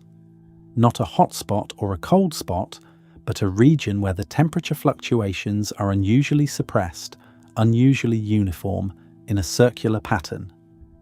Penrose calls these features Hawking points, named for the Hawking radiation process that ultimately converts the black hole's mass into the radiation carrying the signal across the conformal boundary. The claim, made in the 2010 paper and extended in subsequent work through 2018, is that such circular anomalies have been detected in the CMB data at statistically significant levels. The analysis involves looking for circles in the CMB temperature map where the variance of temperature fluctuations is lower than would be expected from the standard inflationary cosmology model, and then asking how likely it would be that such circles would appear by chance in a sky produced by inflation with no CCC signal present. Penrose and Ghazardian's analyses suggested that the circles they found were statistically anomalous, that they appeared with greater frequency and prominence than inflationary simulations would predict. Subsequent work by Penrose collaborators, including Daniel Ahn, Christoph Meissner, and others, extended the analysis and claimed detections of multiple Hawking points at statistical significance levels between 3 and 5 sigma, levels that, in physics, typically qualify as evidence or, in the higher cases, as discovery. This is an extraordinary claim. If true, it would be direct observational evidence for a previous universe. It would be the most significant cosmological discovery in human history. The first data-driven window into anything that existed before the Big Bang. The first fossil record of a universe that died before ours was born. But here is where the story stops being a confirmed discovery and starts being an ongoing scientific controversy that has not been resolved. Other groups of physicists examined the same Planck data using different statistical methods and reached different conclusions. They found that the claimed signals were consistent with what you would expect from ordinary inflationary cosmology, with no conformal cyclic cosmology signal present at all. The circular patterns that Penrose's team identified as anomalous, according to these counter-analyses, were present in standard lambda CDM simulations, which is the conventional cosmological model based on cold dark matter and a cosmological constant at comparable rates. The disagreement is not about whether the circles exist in the data. They do. The disagreement is about whether they are anomalous, and that is fundamentally a statistical question about how to properly characterize anomalous in a sky where you are searching for many possible patterns simultaneously. This is sometimes called the look elsewhere effect. If you scan an enormous dataset looking for unusual features, you will inevitably find some, just by chance, even if there is nothing genuinely unusual happening. The correct way to account for this when calculating statistical significance is technical and contested. The debate about how to properly calculate the probability that the observed signals are due to chance under the null hypothesis of standard inflation is technical, ongoing, and unresolved. Different analysis choices lead to very different conclusions. This is not a case where the data clearly settles the question. It is a case where the data are ambiguous enough that the answer depends significantly on methodological choices that reasonable physicists disagree about. The Planck data releases through 2024 have not definitively settled the question. The anomalies remain in the data. The statistical debate remains unresolved. And the next generation of CMB experiments is being designed specifically to provide the kind of precision polarization measurements that would, in principle, allow a much cleaner test of the conformal cyclic cosmology prediction. The debate, summarized fairly, looks like this. Both sides agree on what the data shows. They disagree on what the data means. Penrose's team argues that the circular low-variance rings they identify are too prominent and too numerous to be explained by the standard inflationary power spectrum, and that their characteristics are specifically consistent with the gravitational wave bursts from supermassive black hole mergers that the theory predicts. Counter-analyses by groups including Moss, Scott, and Zybin, along with others, argue that when proper account is taken of the look elsewhere effect, the signals are not statistically distinguishable from inflation. The disagreement is real, technical, and unresolved. The experiments coming in the next decade might finally change that. Lightbird, a Japanese-led CMB polarization satellite planned for launch in the late 2020s, is designed to measure the large-scale polarization of the CMB with extraordinary precision. CMBS-4, a ground-based experiment under development in the United States, targets similar goals. Both are primarily motivated by the search for primordial gravitational waves from inflation, the so-called B-mode polarization signal that would confirm inflationary models. But the same data would provide new constraints on the Hawking point prediction. Because the polarization pattern of the CMB carries information about the angular distribution of energy in the early universe that temperature maps alone do not fully reveal. If the circular polarization anomalies predicted by the theory are present at the level Penrose's team claims, then Lightbird and CMBS-4 should see them. If they are absent at that level, that would significantly constrain the theory. Not necessarily falsify it completely, because there are always model parameters that can be adjusted, but constrain it significantly.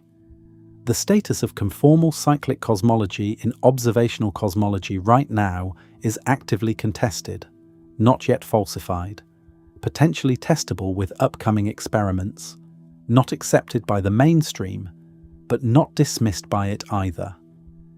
The theory is alive in the scientific literature, generating papers, generating responses, generating refinements. That is, by any reasonable standard, how science is supposed to work. For the theory to ultimately succeed, for the heat death of our universe to genuinely function as the Big Bang of the next one, a specific set of conditions needs to be satisfied. And when you list them all together, the theory starts to look simultaneously elegant and precarious. The first requirement is proton decay. If protons are stable, if they never decay, then ordinary matter persists indefinitely in the far future universe as cold, inert remnants, black dwarfs, neutron star husks, slowly diffusing atomic nuclei. These massive objects break conformal invariance and prevent the far future universe from reaching the clean radiation-only state that the theory requires for the conformal boundary to be smooth. The standard model says protons are stable. Super Kamiokande and other experiments have been searching for proton decay for decades without finding it. If proton decay is not real, conformal cyclic cosmology has a serious structural problem. The second requirement is the eventual disappearance of all mass. Even if protons decay, neutrinos have small but non-zero masses, as nearly every experiment has indicated. Electrons and positrons produced in the final stages of black hole evaporation have masses. For the universe to reach a truly exactly conformally invariant state, all of those massive particles need to either annihilate or have their masses go to zero. The mechanism Penrose proposes, the Higgs field relaxing back to its symmetric state, is speculative and not supported by the standard model. The standard model does not predict this. For this requirement, the theory needs physics beyond what we currently have confirmed. The third requirement involves the information paradox in black hole physics. The standard interpretation of Hawking radiation, going back to Hawking's original calculation, is that the radiation is perfectly thermal, that it carries no information about what fell into the black hole. Under that original interpretation, information is destroyed in black holes, which is in tension with the most fundamental principles of quantum mechanics, which require that physical evolution preserve information. Most modern theoretical work on black holes, informed by string theory and the holographic principle strongly suggests that information is actually preserved, that Hawking radiation is subtly non-thermal in a way that allows recovery of the initial state in principle, although not in practice. If information is preserved, if unitarity holds, as it does in the most sophisticated current models, then the radiation that fills the far future universe actually carries all the information about all the matter that formed every black hole in cosmic history. The radiation is not a featureless thermal bath. It is a fantastically scrambled but complete encoding of all the matter history of the universe. Whether this poses a problem for conformal cyclic cosmology depends on whether that scrambled information can still produce a smooth conformal boundary. The relationship between information preservation and conformal smoothness in Penrose's framework is an open technical question that has not been cleanly resolved. The fourth requirement is a stable, positive dark energy, a cosmological constant or something that behaves very much like one, driving the eternal accelerated expansion of the universe into a de Sitter-like future. The conformal structure of the theory, particularly the properties of future conformal infinity, depends on the universe expanding into something resembling a de Sitter geometry. If dark energy is not constant, if it weakens over time, if it changes sign and eventually causes the universe to contract, then the conformal structure of the far future changes, and the framework may not apply at all. Recent data from the DESI survey has in fact suggested hints that dark energy may be evolving rather than constant. If that result holds up as more data comes in, it would create real tension with the theory's assumption of a stable cosmological constant. Each of these requirements is either uncertain, contested, or actively requires physics beyond the standard model.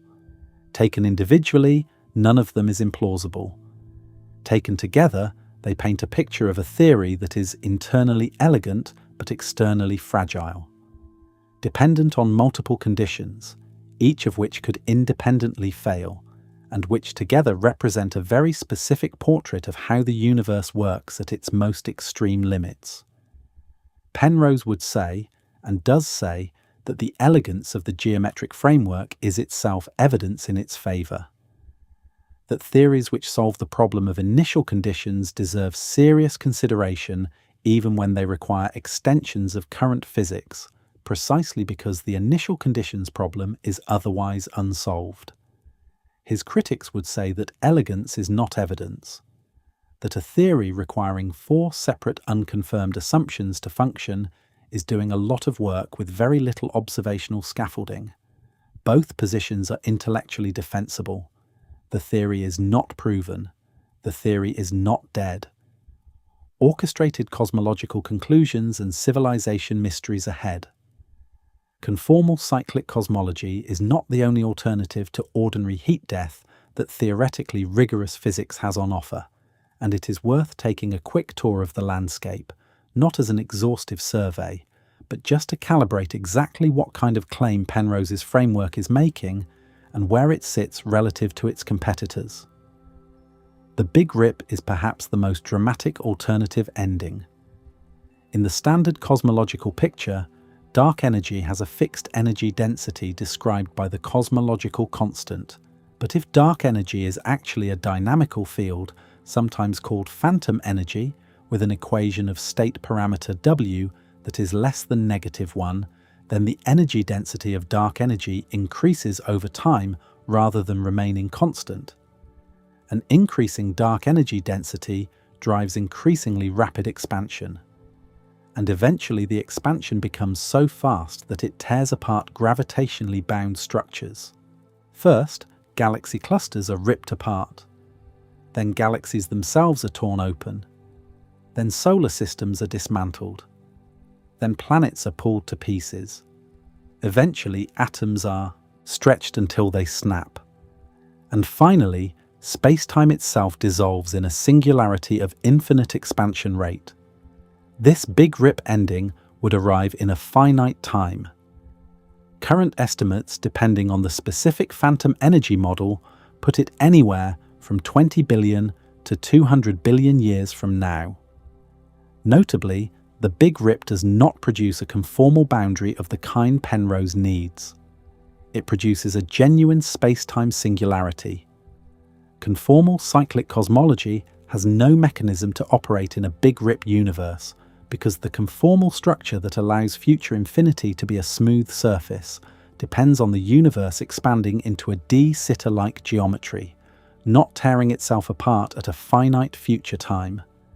Vacuum decay is another possibility that standard physics takes seriously.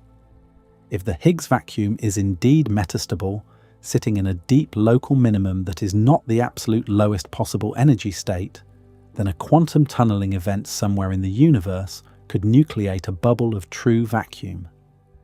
That bubble would expand at the speed of light in every direction, converting everything it reached into a region with different physical constants, different particle masses, different laws of physics.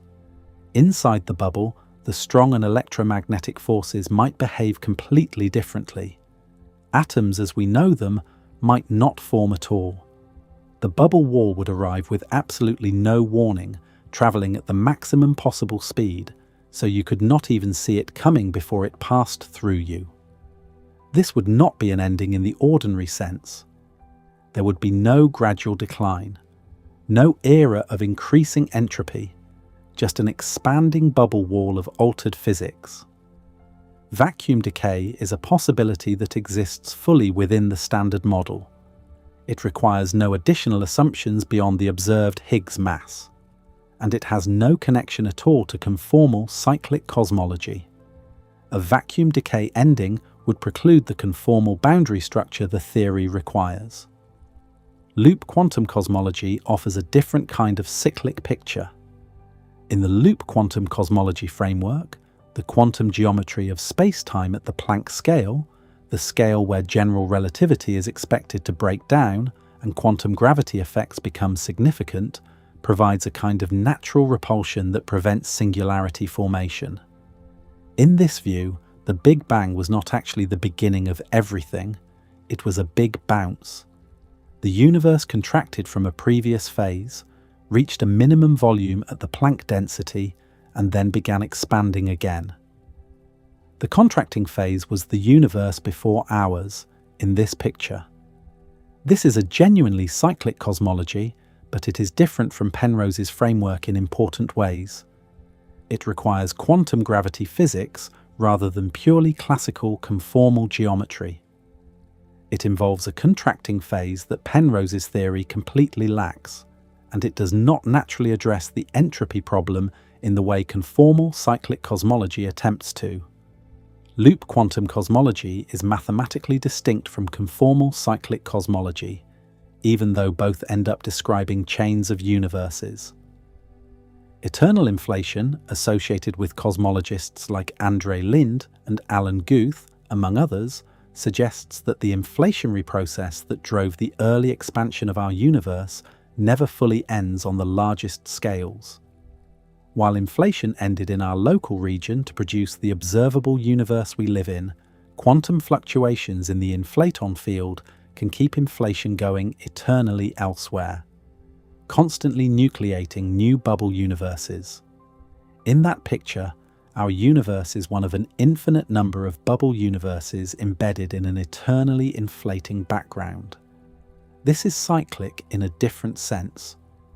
There is always another universe being born somewhere, but it shares no geometric structure with conformal cyclic cosmology and does not address the entropy problem through conformal boundaries.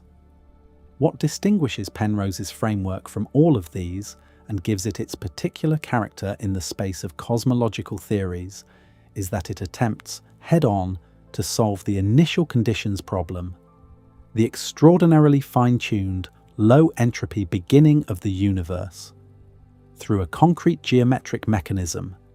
The other theories either ignore the problem, sidestep it, or address it through different mechanisms entirely. Conformal cyclic cosmology is the only one that directly proposes that the special initial conditions of our Big Bang are determined by the geometry of the previous Aons ending. That is an ambitious project, and it is why the theory continues to deserve the serious examination it keeps receiving, even as individual components of it remain unconfirmed. Now, here is a question that is worth asking, even if you are fairly certain the answer is going to be disappointing.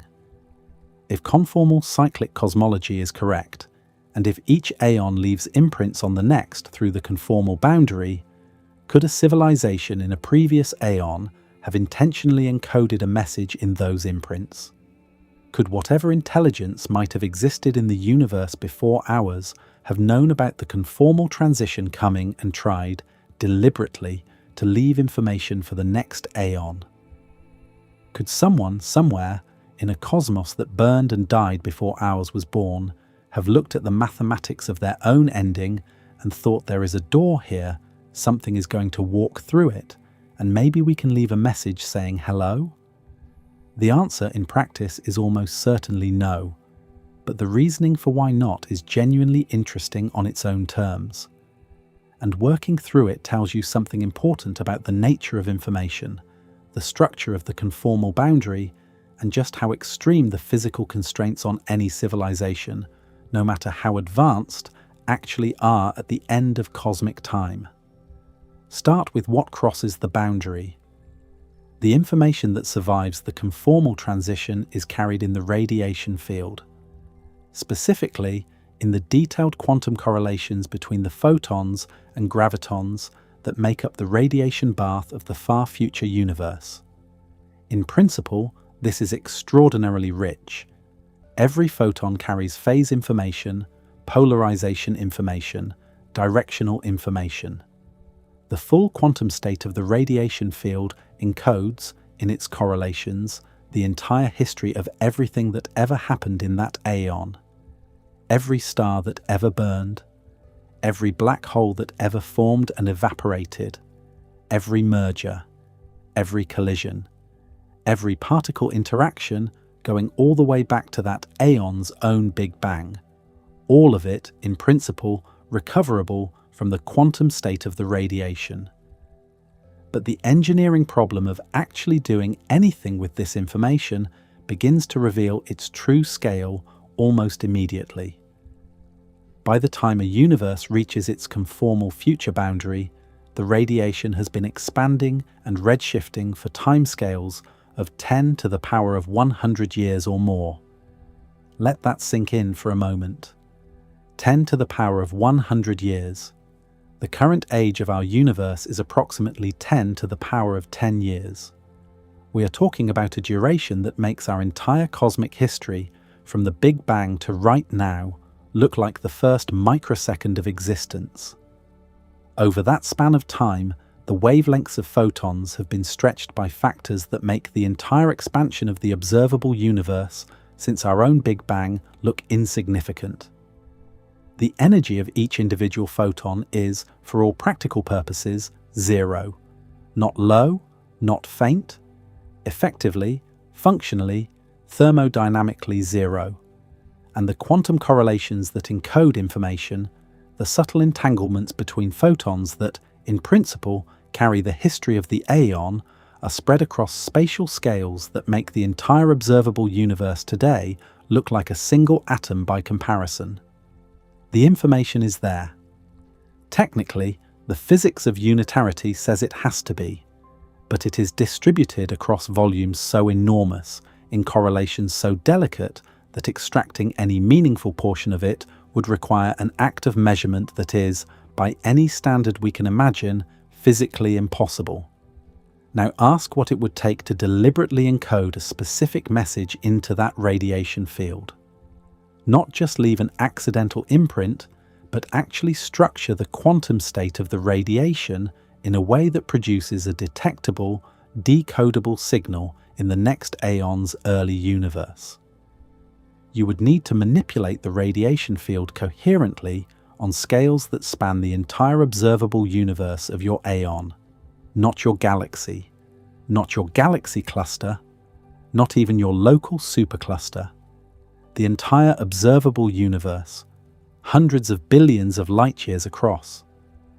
You would need to coordinate the quantum states of photons separated by billions of light-years from each other, imposing specific phase relationships and polarization correlations across distances that light itself, traveling for the entire age of your universe, could barely connect.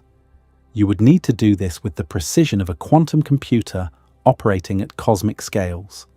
And you would need to do it in the deep, final, dying era of your universe, when the available energy gradients have been reduced almost to nothing, when the thermodynamic constraints on doing any kind of organized work at all are at their most brutal, when the universe is at its most hostile to anything resembling coordinated effort.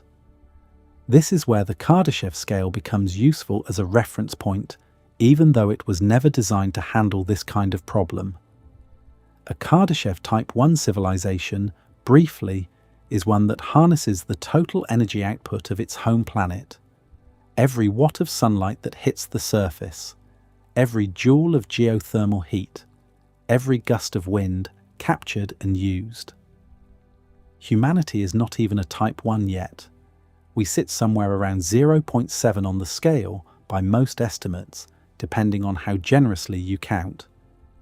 We still burn fossil fuels. We still waste enormous amounts of energy. We are barely scratching the planet's total budget. A Type 2 civilization harnesses the full energy output of its star. Imagine a complete Dyson sphere or a swarm of energy-collecting structures surrounding the Sun, capturing essentially every photon the Sun emits, in every direction. The total power available would be staggering by our standards, something like 10 to the power of 26 watts continuously.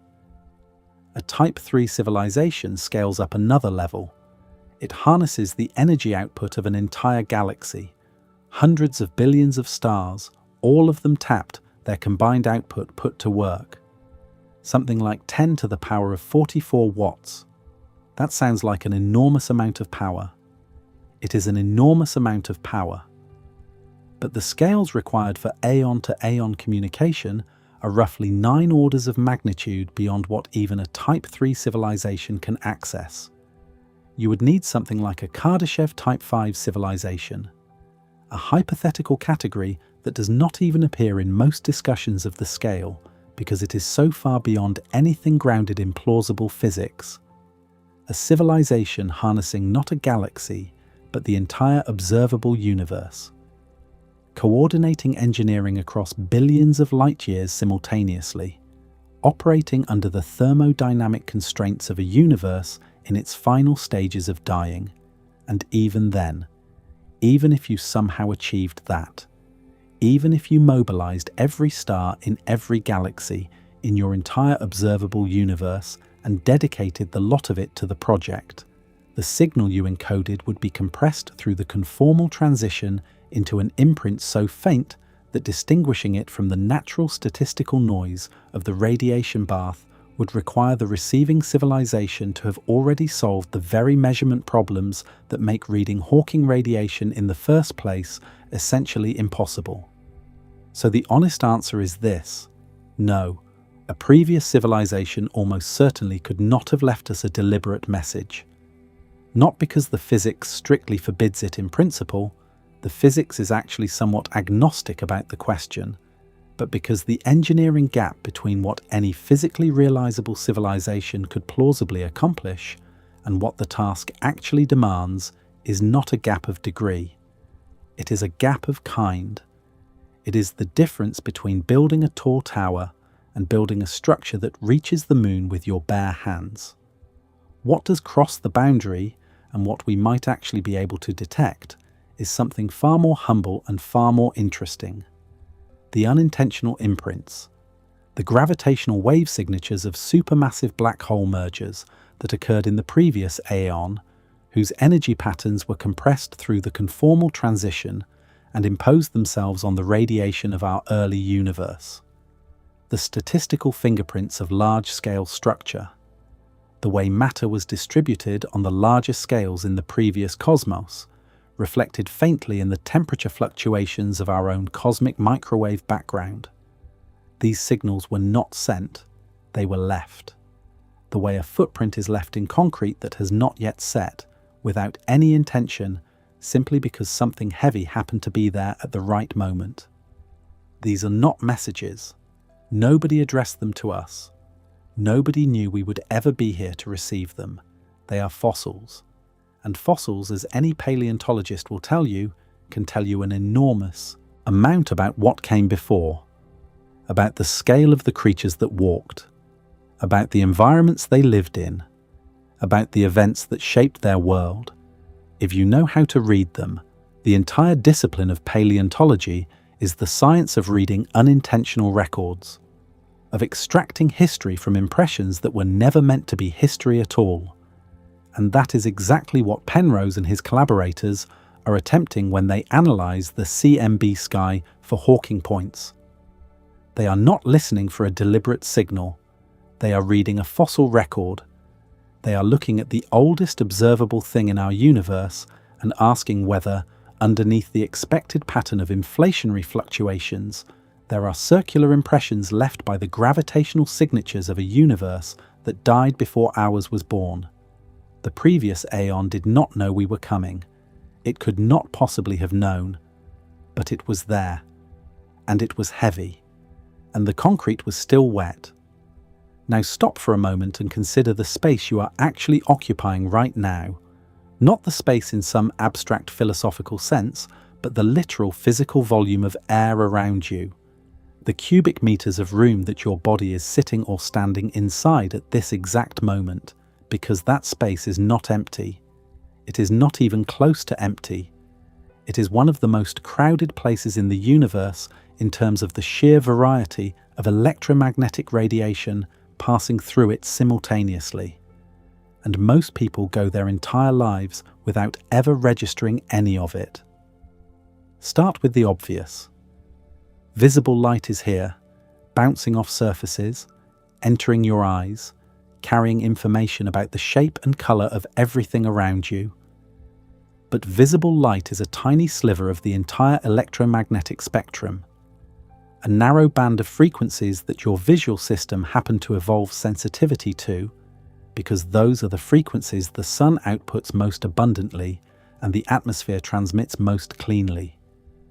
Outside that narrow band, in every direction along the spectrum, the room you are in is equally full. Radio waves are passing through your walls right now, dozens of them, hundreds of them, carrying encoded signals from broadcast towers, cell towers, satellites in orbit overhead. The walls of your room are essentially transparent to most radio frequencies. The signals from stations broadcasting hundreds of kilometers away are here, in this room, at this moment, passing through you. You are sitting inside a radio receiver that you cannot tune. Slightly higher in frequency, microwaves from your local wireless network are bouncing between router and device, filling the room with a constant structured electromagnetic field. Higher still, infrared radiation pours out of every warm object around you. Your own body radiates it continuously. The walls absorb it and re-emit it back. The entire room is in a slow, ongoing thermal conversation conducted entirely in wavelengths your eyes cannot detect. Higher still, ultraviolet radiation from whatever sunlight leaks in and filtering down through the atmosphere even when the sun is not direct. Faint but present X-rays from energetic cosmic sources very far away. Gamma rays from radioactive decay in the ground, in the walls, and inside your own body.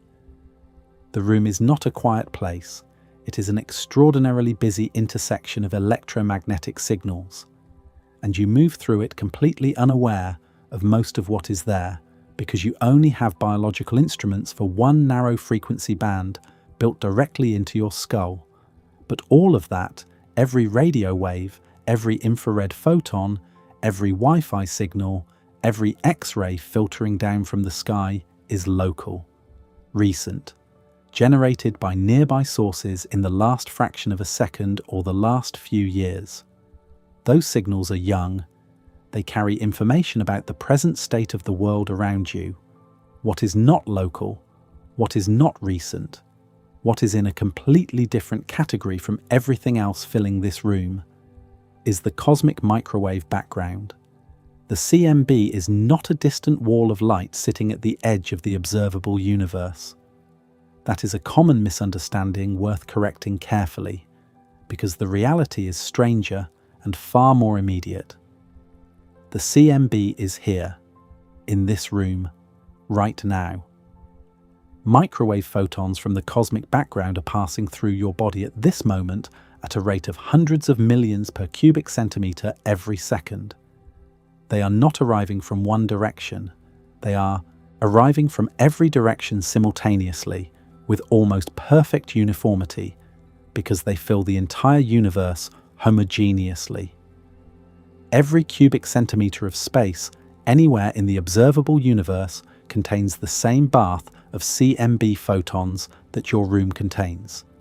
It is the most pervasive form of radiation in the cosmos. And these photons are old in a way that no other radiation you will ever encounter is old.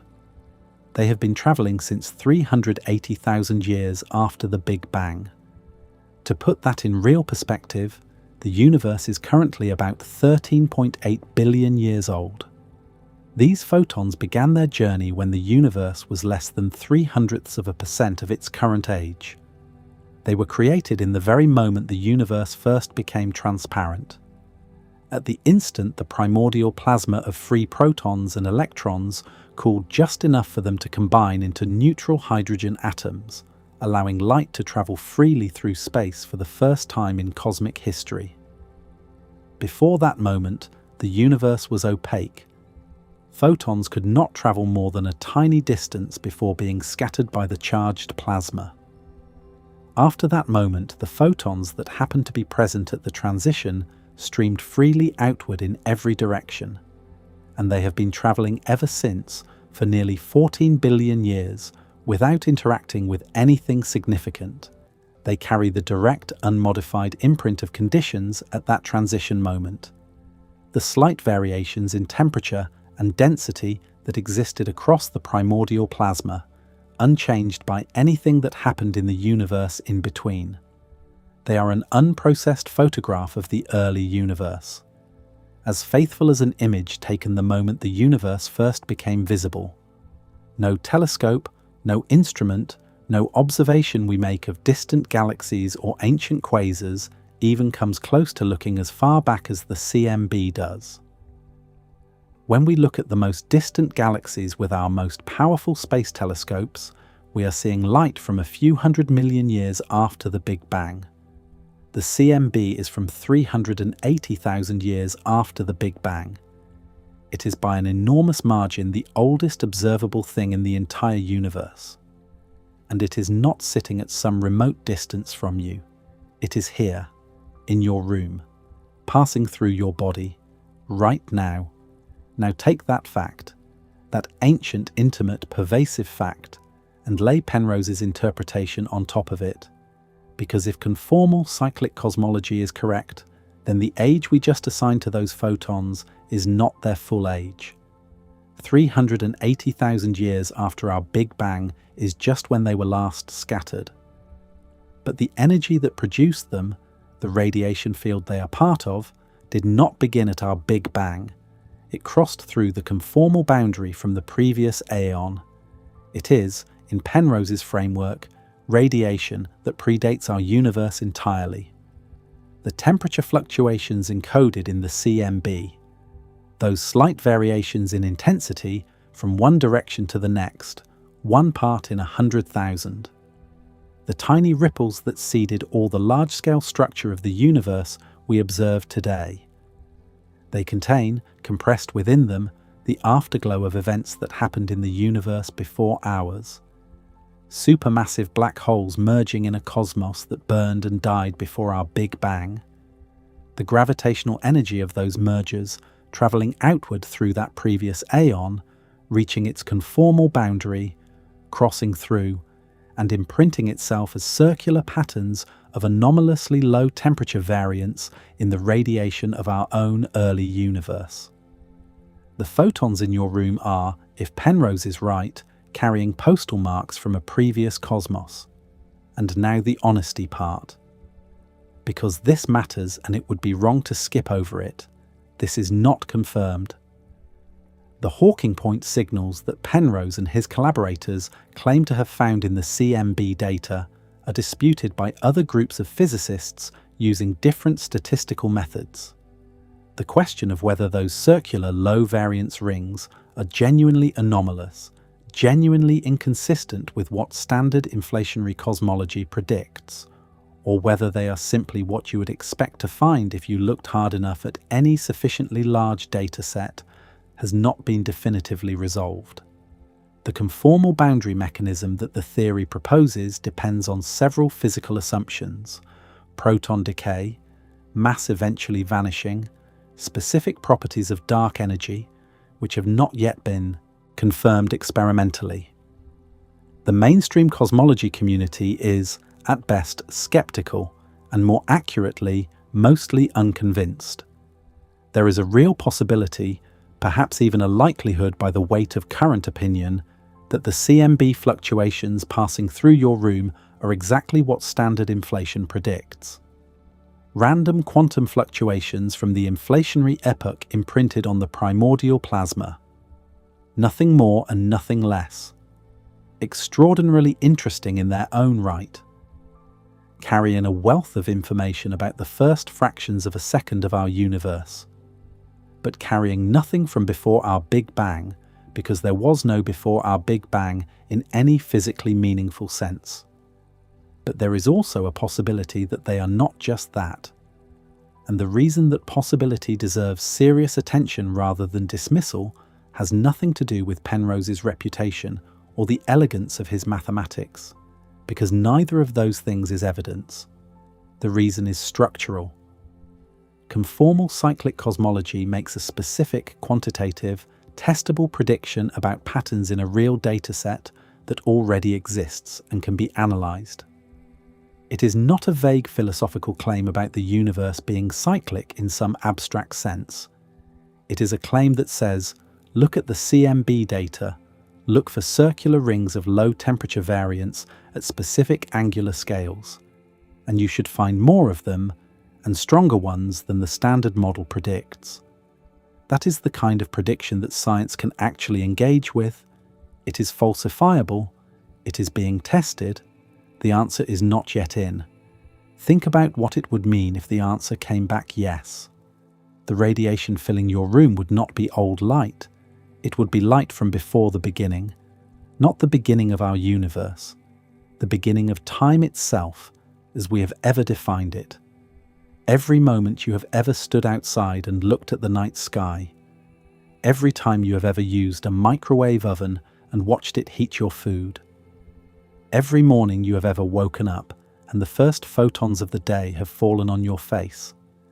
In all of those moments, you have been in the presence of radiation that, if Penrose is right, has been travelling since before our Big Bang, since a universe you will never observe directly, populated by matter you will never characterize, structured by a history you will never reconstruct, came to its ending and handed its radiation across a conformal boundary into the beginning of ours.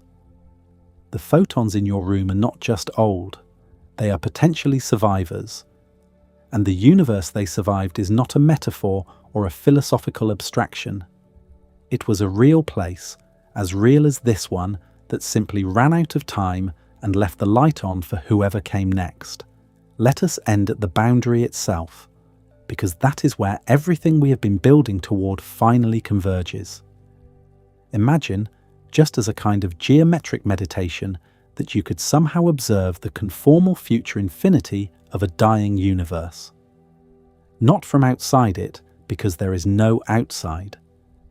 Not from a distant vantage point, because distance requires space, and space requires scale, and scale requires mass, and none of those things exist at this boundary. Imagine instead that you could somehow be present at the geometric surface that represents the final state of all structure, the place where time, scale, and distance lose their physical meaning entirely, and the universe arrives, after an unimaginable duration, at the only state it was always going to end up in. What would it look like? Not visually, because visual experience requires eyes, and eyes require brains, and brains require neurons, and neurons require chemistry, and chemistry requires atoms, and atoms require protons that have long since decayed, and electrons that have long since annihilated with their antimatter partners and been radiated away as photons. The biological and physical infrastructure of anything we could recognize as an observer does not survive to this point. Nothing massive survives to this point. So we cannot ask what it looks like in any ordinary sense. But we can ask what it looks like geometrically, mathematically, structurally.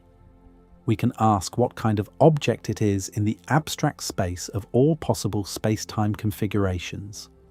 And the answer, in the framework Penrose builds, is precise. It is a surface. A smooth, curved, conformally flat surface in the mathematical space of all possible space-time geometries. Not a wall. Not an edge. A surface in the technical differential geometry sense. A boundary that the manifold of space-time approaches asymptotically. A limiting structure that encodes, in its geometry, everything the universe became over its entire history. On one side of this surface is the infinite future of a universe that has been running for a duration so vast that writing the number in standard notation is not possible. A universe that spent the first few billion years making galaxies. The next 100 trillion years burning through stellar fuel. The next unimaginable stretch of time slowly dissolving its matter through proton decay and black hole evaporation. The next stretch of time, even longer than that, converting every last black hole into a final spray of Hawking radiation, and then cooling, expanding, redshifting, until the last photon's energy dropped to effectively zero, and the universe arrived at its maximally disordered, perfectly featureless final state. All of that history, every star that ever burned, every planet that ever formed and was eventually swallowed, every civilization that ever arose and went extinct, every black hole that ever devoured matter and slowly returned it to the universe as radiation, every photon that ever scattered off every electron in the entire history of the cosmos, is encoded somewhere in the quantum state of the radiation field that ends at this surface, not lost, not erased, encoded in correlations so complex and so dilute that no physical process inside the universe could ever read them. A complete record that nobody can decode. A library no one can enter. On the other side of the surface is nothing, and it is important to be precise about what kind of nothing, because there are different kinds and they are not equivalent. The nothing on the other side is not the nothing of empty space. Empty space is a physical state. It has geometry. It has vacuum energy. It has quantum fields humming at their ground states. It has virtual particles flickering in and out of existence. Empty space, in the quantum field theory sense, is full of structure. The nothing on the other side of the conformal boundary is more radical than that. It is the nothing of a space-time that has not yet been specified. A blank in the mathematical description of reality. The other side is whatever comes after. And nothing about the physics of our universe constrains what that means. Until you apply the conformal matching condition. Until you say that the geometry of the new beginning must match the geometry of the old ending at the boundary surface. And in Penrose's framework, when you apply that matching condition, what you get on the other side is the beginning of the next Aeon. A new spacetime that picks up where the conformal surface left off. A new universe that inherits the conformal structure of the previous universe's ending and uses it as its initial condition. A universe that begins in a state of extraordinarily low gravitational entropy, because the Weyl curvature at the conformal boundary is forced to zero by the smoothness of the matching surface. And zero Weyl curvature is precisely the special initial condition that the Weyl curvature hypothesis identifies as the source of the thermodynamic arrow of time. The new universe begins ordered. Not because it was lucky, not because something outside it selected a special initial configuration from an enormous menu of possibilities, but because the geometry of the transition forced it to. The boundary surface has only one allowed curvature. The new beginning has only one allowed starting geometry. The apparent fine-tuning is not fine-tuning at all. It is a constraint. This is the central claim of conformal cyclic cosmology, and it is worth sitting with for a moment without rushing to evaluate it, because it is genuinely elegant in a way that deserves real appreciation, regardless of whether it eventually turns out to be correct. The deepest problem in cosmology, the question of why the universe began in a state of such extraordinary, almost impossible order, is answered not by appealing to a selector, not by postulating a multiverse that samples all possible initial conditions, not by invoking an anthropic principle that says we necessarily find ourselves in a universe with the right properties for observers like us to exist. It is answered geometrically. The universe began ordered because the thing it was born from was conformally flat at the boundary. And conformal flatness at the boundary means zero Weyl curvature. And zero Weyl curvature means low gravitational entropy. And low gravitational entropy means a thermodynamic arrow of time that points forward. And a thermodynamic arrow of time pointing forward means structure can form, stars can burn, planets can cool, chemistry can happen, and here we are, you and I, having this conversation. The entire chain of causation that led to your existence, traced all the way back, terminates not at a random quantum fluctuation or a lucky initial condition or a divine selection from the space of all possible universes. It terminates at a conformal boundary surface that could not have been anything other than what it was, because the geometry of the previous Aons ending allowed no other option, and the chain of Aons extends infinitely in both directions. This is one of the philosophically strangest implications of the entire theory, the implication that most fundamentally rearranges your intuitions about time and beginning and existence itself. There was a universe before ours. There was a universe before that one. There was a universe before that one, going back aeon by aeon, with no first aeon, no original universe, no moment at which the chain started from nothing. Each aeon begins in the low entropy state that the conformal transition forces on it, builds its structure, burns its fuel, evaporates its black holes, reaches its conformally invariant ending, and hands off to the next one. Each aeon is complete, self-contained, finite in duration from the inside, and each aeon is one step in a process that has no beginning and no end. A relay race that has always been running and will always run, in which no single runner is the first or the last. There is no creation event in this picture. There is no moment at which something came from nothing. There is only the endless conformal handoff, universe to universe, each one dying into the beginning of the next, each death as quiet and geometrically inevitable as the one before it. You should hold all of this with appropriate epistemic humility, and Penrose himself would insist on it. The theory requires proton decay, which decades of dedicated experimental searching have not found. It requires that particle masses eventually go to zero, a process the standard model does not predict, and for which there is no confirmed mechanism.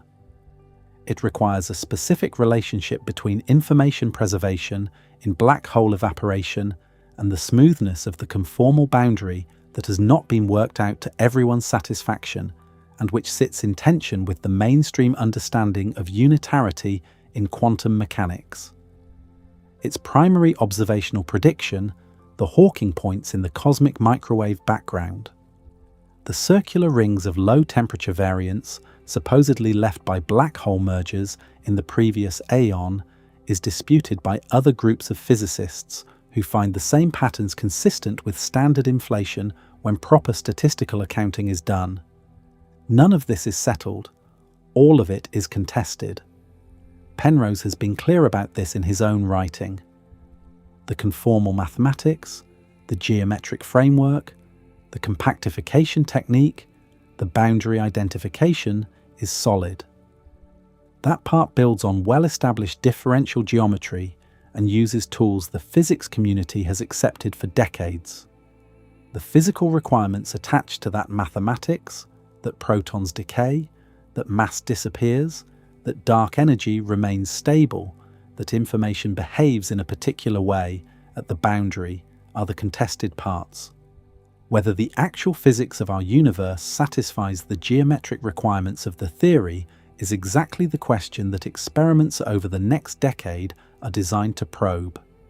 LIGHTBIRD, the CMB polarization satellite, will provide precision measurements of the large-scale polarization structure of the microwave background that should allow a much cleaner test of the Hawking point prediction than current data permits. CMBS-4, the ground-based successor to current CMB experiments, targets similar precision goals. Better measurements of the proton lifetime from upgraded underground detectors will constrain the proton decay requirement. Better measurements of the Higgs vacuum stability from future collider experiments will constrain the mass disappearance requirement. The theory is making contact with experiment. The results are not yet conclusive. And yet the question refuses to go away, regardless of whether conformal cyclic cosmology specifically survives experimental scrutiny. The question of why the universe began in such an absurdly improbable state. Why the Big Bang started in a 1 in 10 to the 10 to the 123 configuration. Why the thermodynamic arrow of time points in the direction it does. Why we live in the structured, complex, star-filled middle of cosmic history rather than in the featureless equilibrium that the overwhelming majority of the universe's timeline consists of. These questions do not have satisfying answers in the standard cosmological framework. Inflation explains the smoothness of the CMB. It does not explain why the pre-inflationary state had the right properties to produce the inflation we observe. The standard model explains the masses and interactions of fundamental particles. It does not select initial conditions. The question of why this universe, rather than some other universe, exists in the specific state it does, remains genuinely, stubbornly, embarrassingly open. Conformal cyclic cosmology offers an answer. It may not be the right answer, but it is a real answer in the sense that it is mathematically precise, physically grounded, and empirically constrained. Even if it is eventually falsified, even if LIGHTBIRD finds no Hawking points and proton decay experiments keep coming up empty, and the Higgs vacuum turns out to be absolutely stable, the framework will have advanced the conversation. It will have transformed the initial conditions problem from a vague philosophical discomfort into a specific geometric question with a specific geometric answer that can be tested, and if wrong, ruled out. That is not nothing. In the history of physics, the theories that got the right answer to a question no previous theory was even asking, precisely enough, have often been the ones that ended up changing everything. The radiation filling your room right now is, at the absolute minimum, the oldest observable thing in our universe. Nearly 14 billion years of uninterrupted travel, carrying the direct imprint of conditions 380,000 years after our Big Bang, unmodified by anything that has happened in between, whether it carries anything older than that. Whether buried inside the temperature fluctuations of the CMB, there are circular whispers of black holes that evaporated in a universe that preceded ours, is a question that is, at this moment, genuinely unanswered. The universe may not end in silence, it may end in a handoff, clean, geometric, inevitable, the way a flame moves from one candle to the next, not the same flame, not a copy of the flame, but a continuation, enabled by adjacency and by the right conditions, requiring no mechanism beyond the geometry of the transfer itself, and somewhere in the unimaginable future of our universe. Long after the last star has gone dark, and the last black hole has finished its slow evaporation, and the last photon has redshifted to an energy that is effectively zero, a conformal surface is forming, quietly, inevitably, the boundary between our story and the next one, the ending that functions as a beginning, the death that is, from the other side of the geometry, a birth.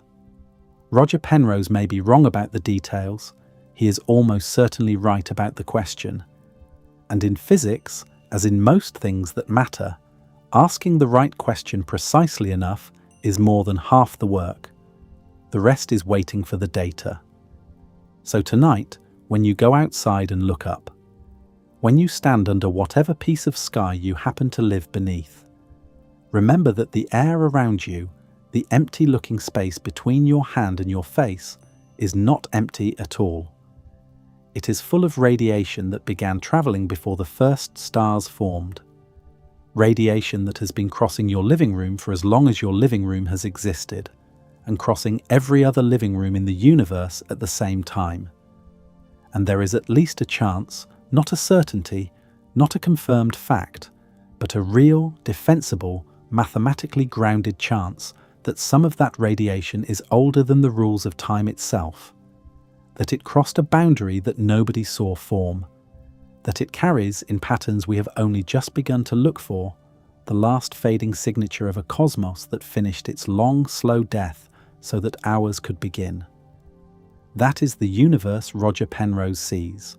Whether or not it turns out to be ours, it is worth knowing that someone has built a coherent, testable, mathematically rigorous case for it.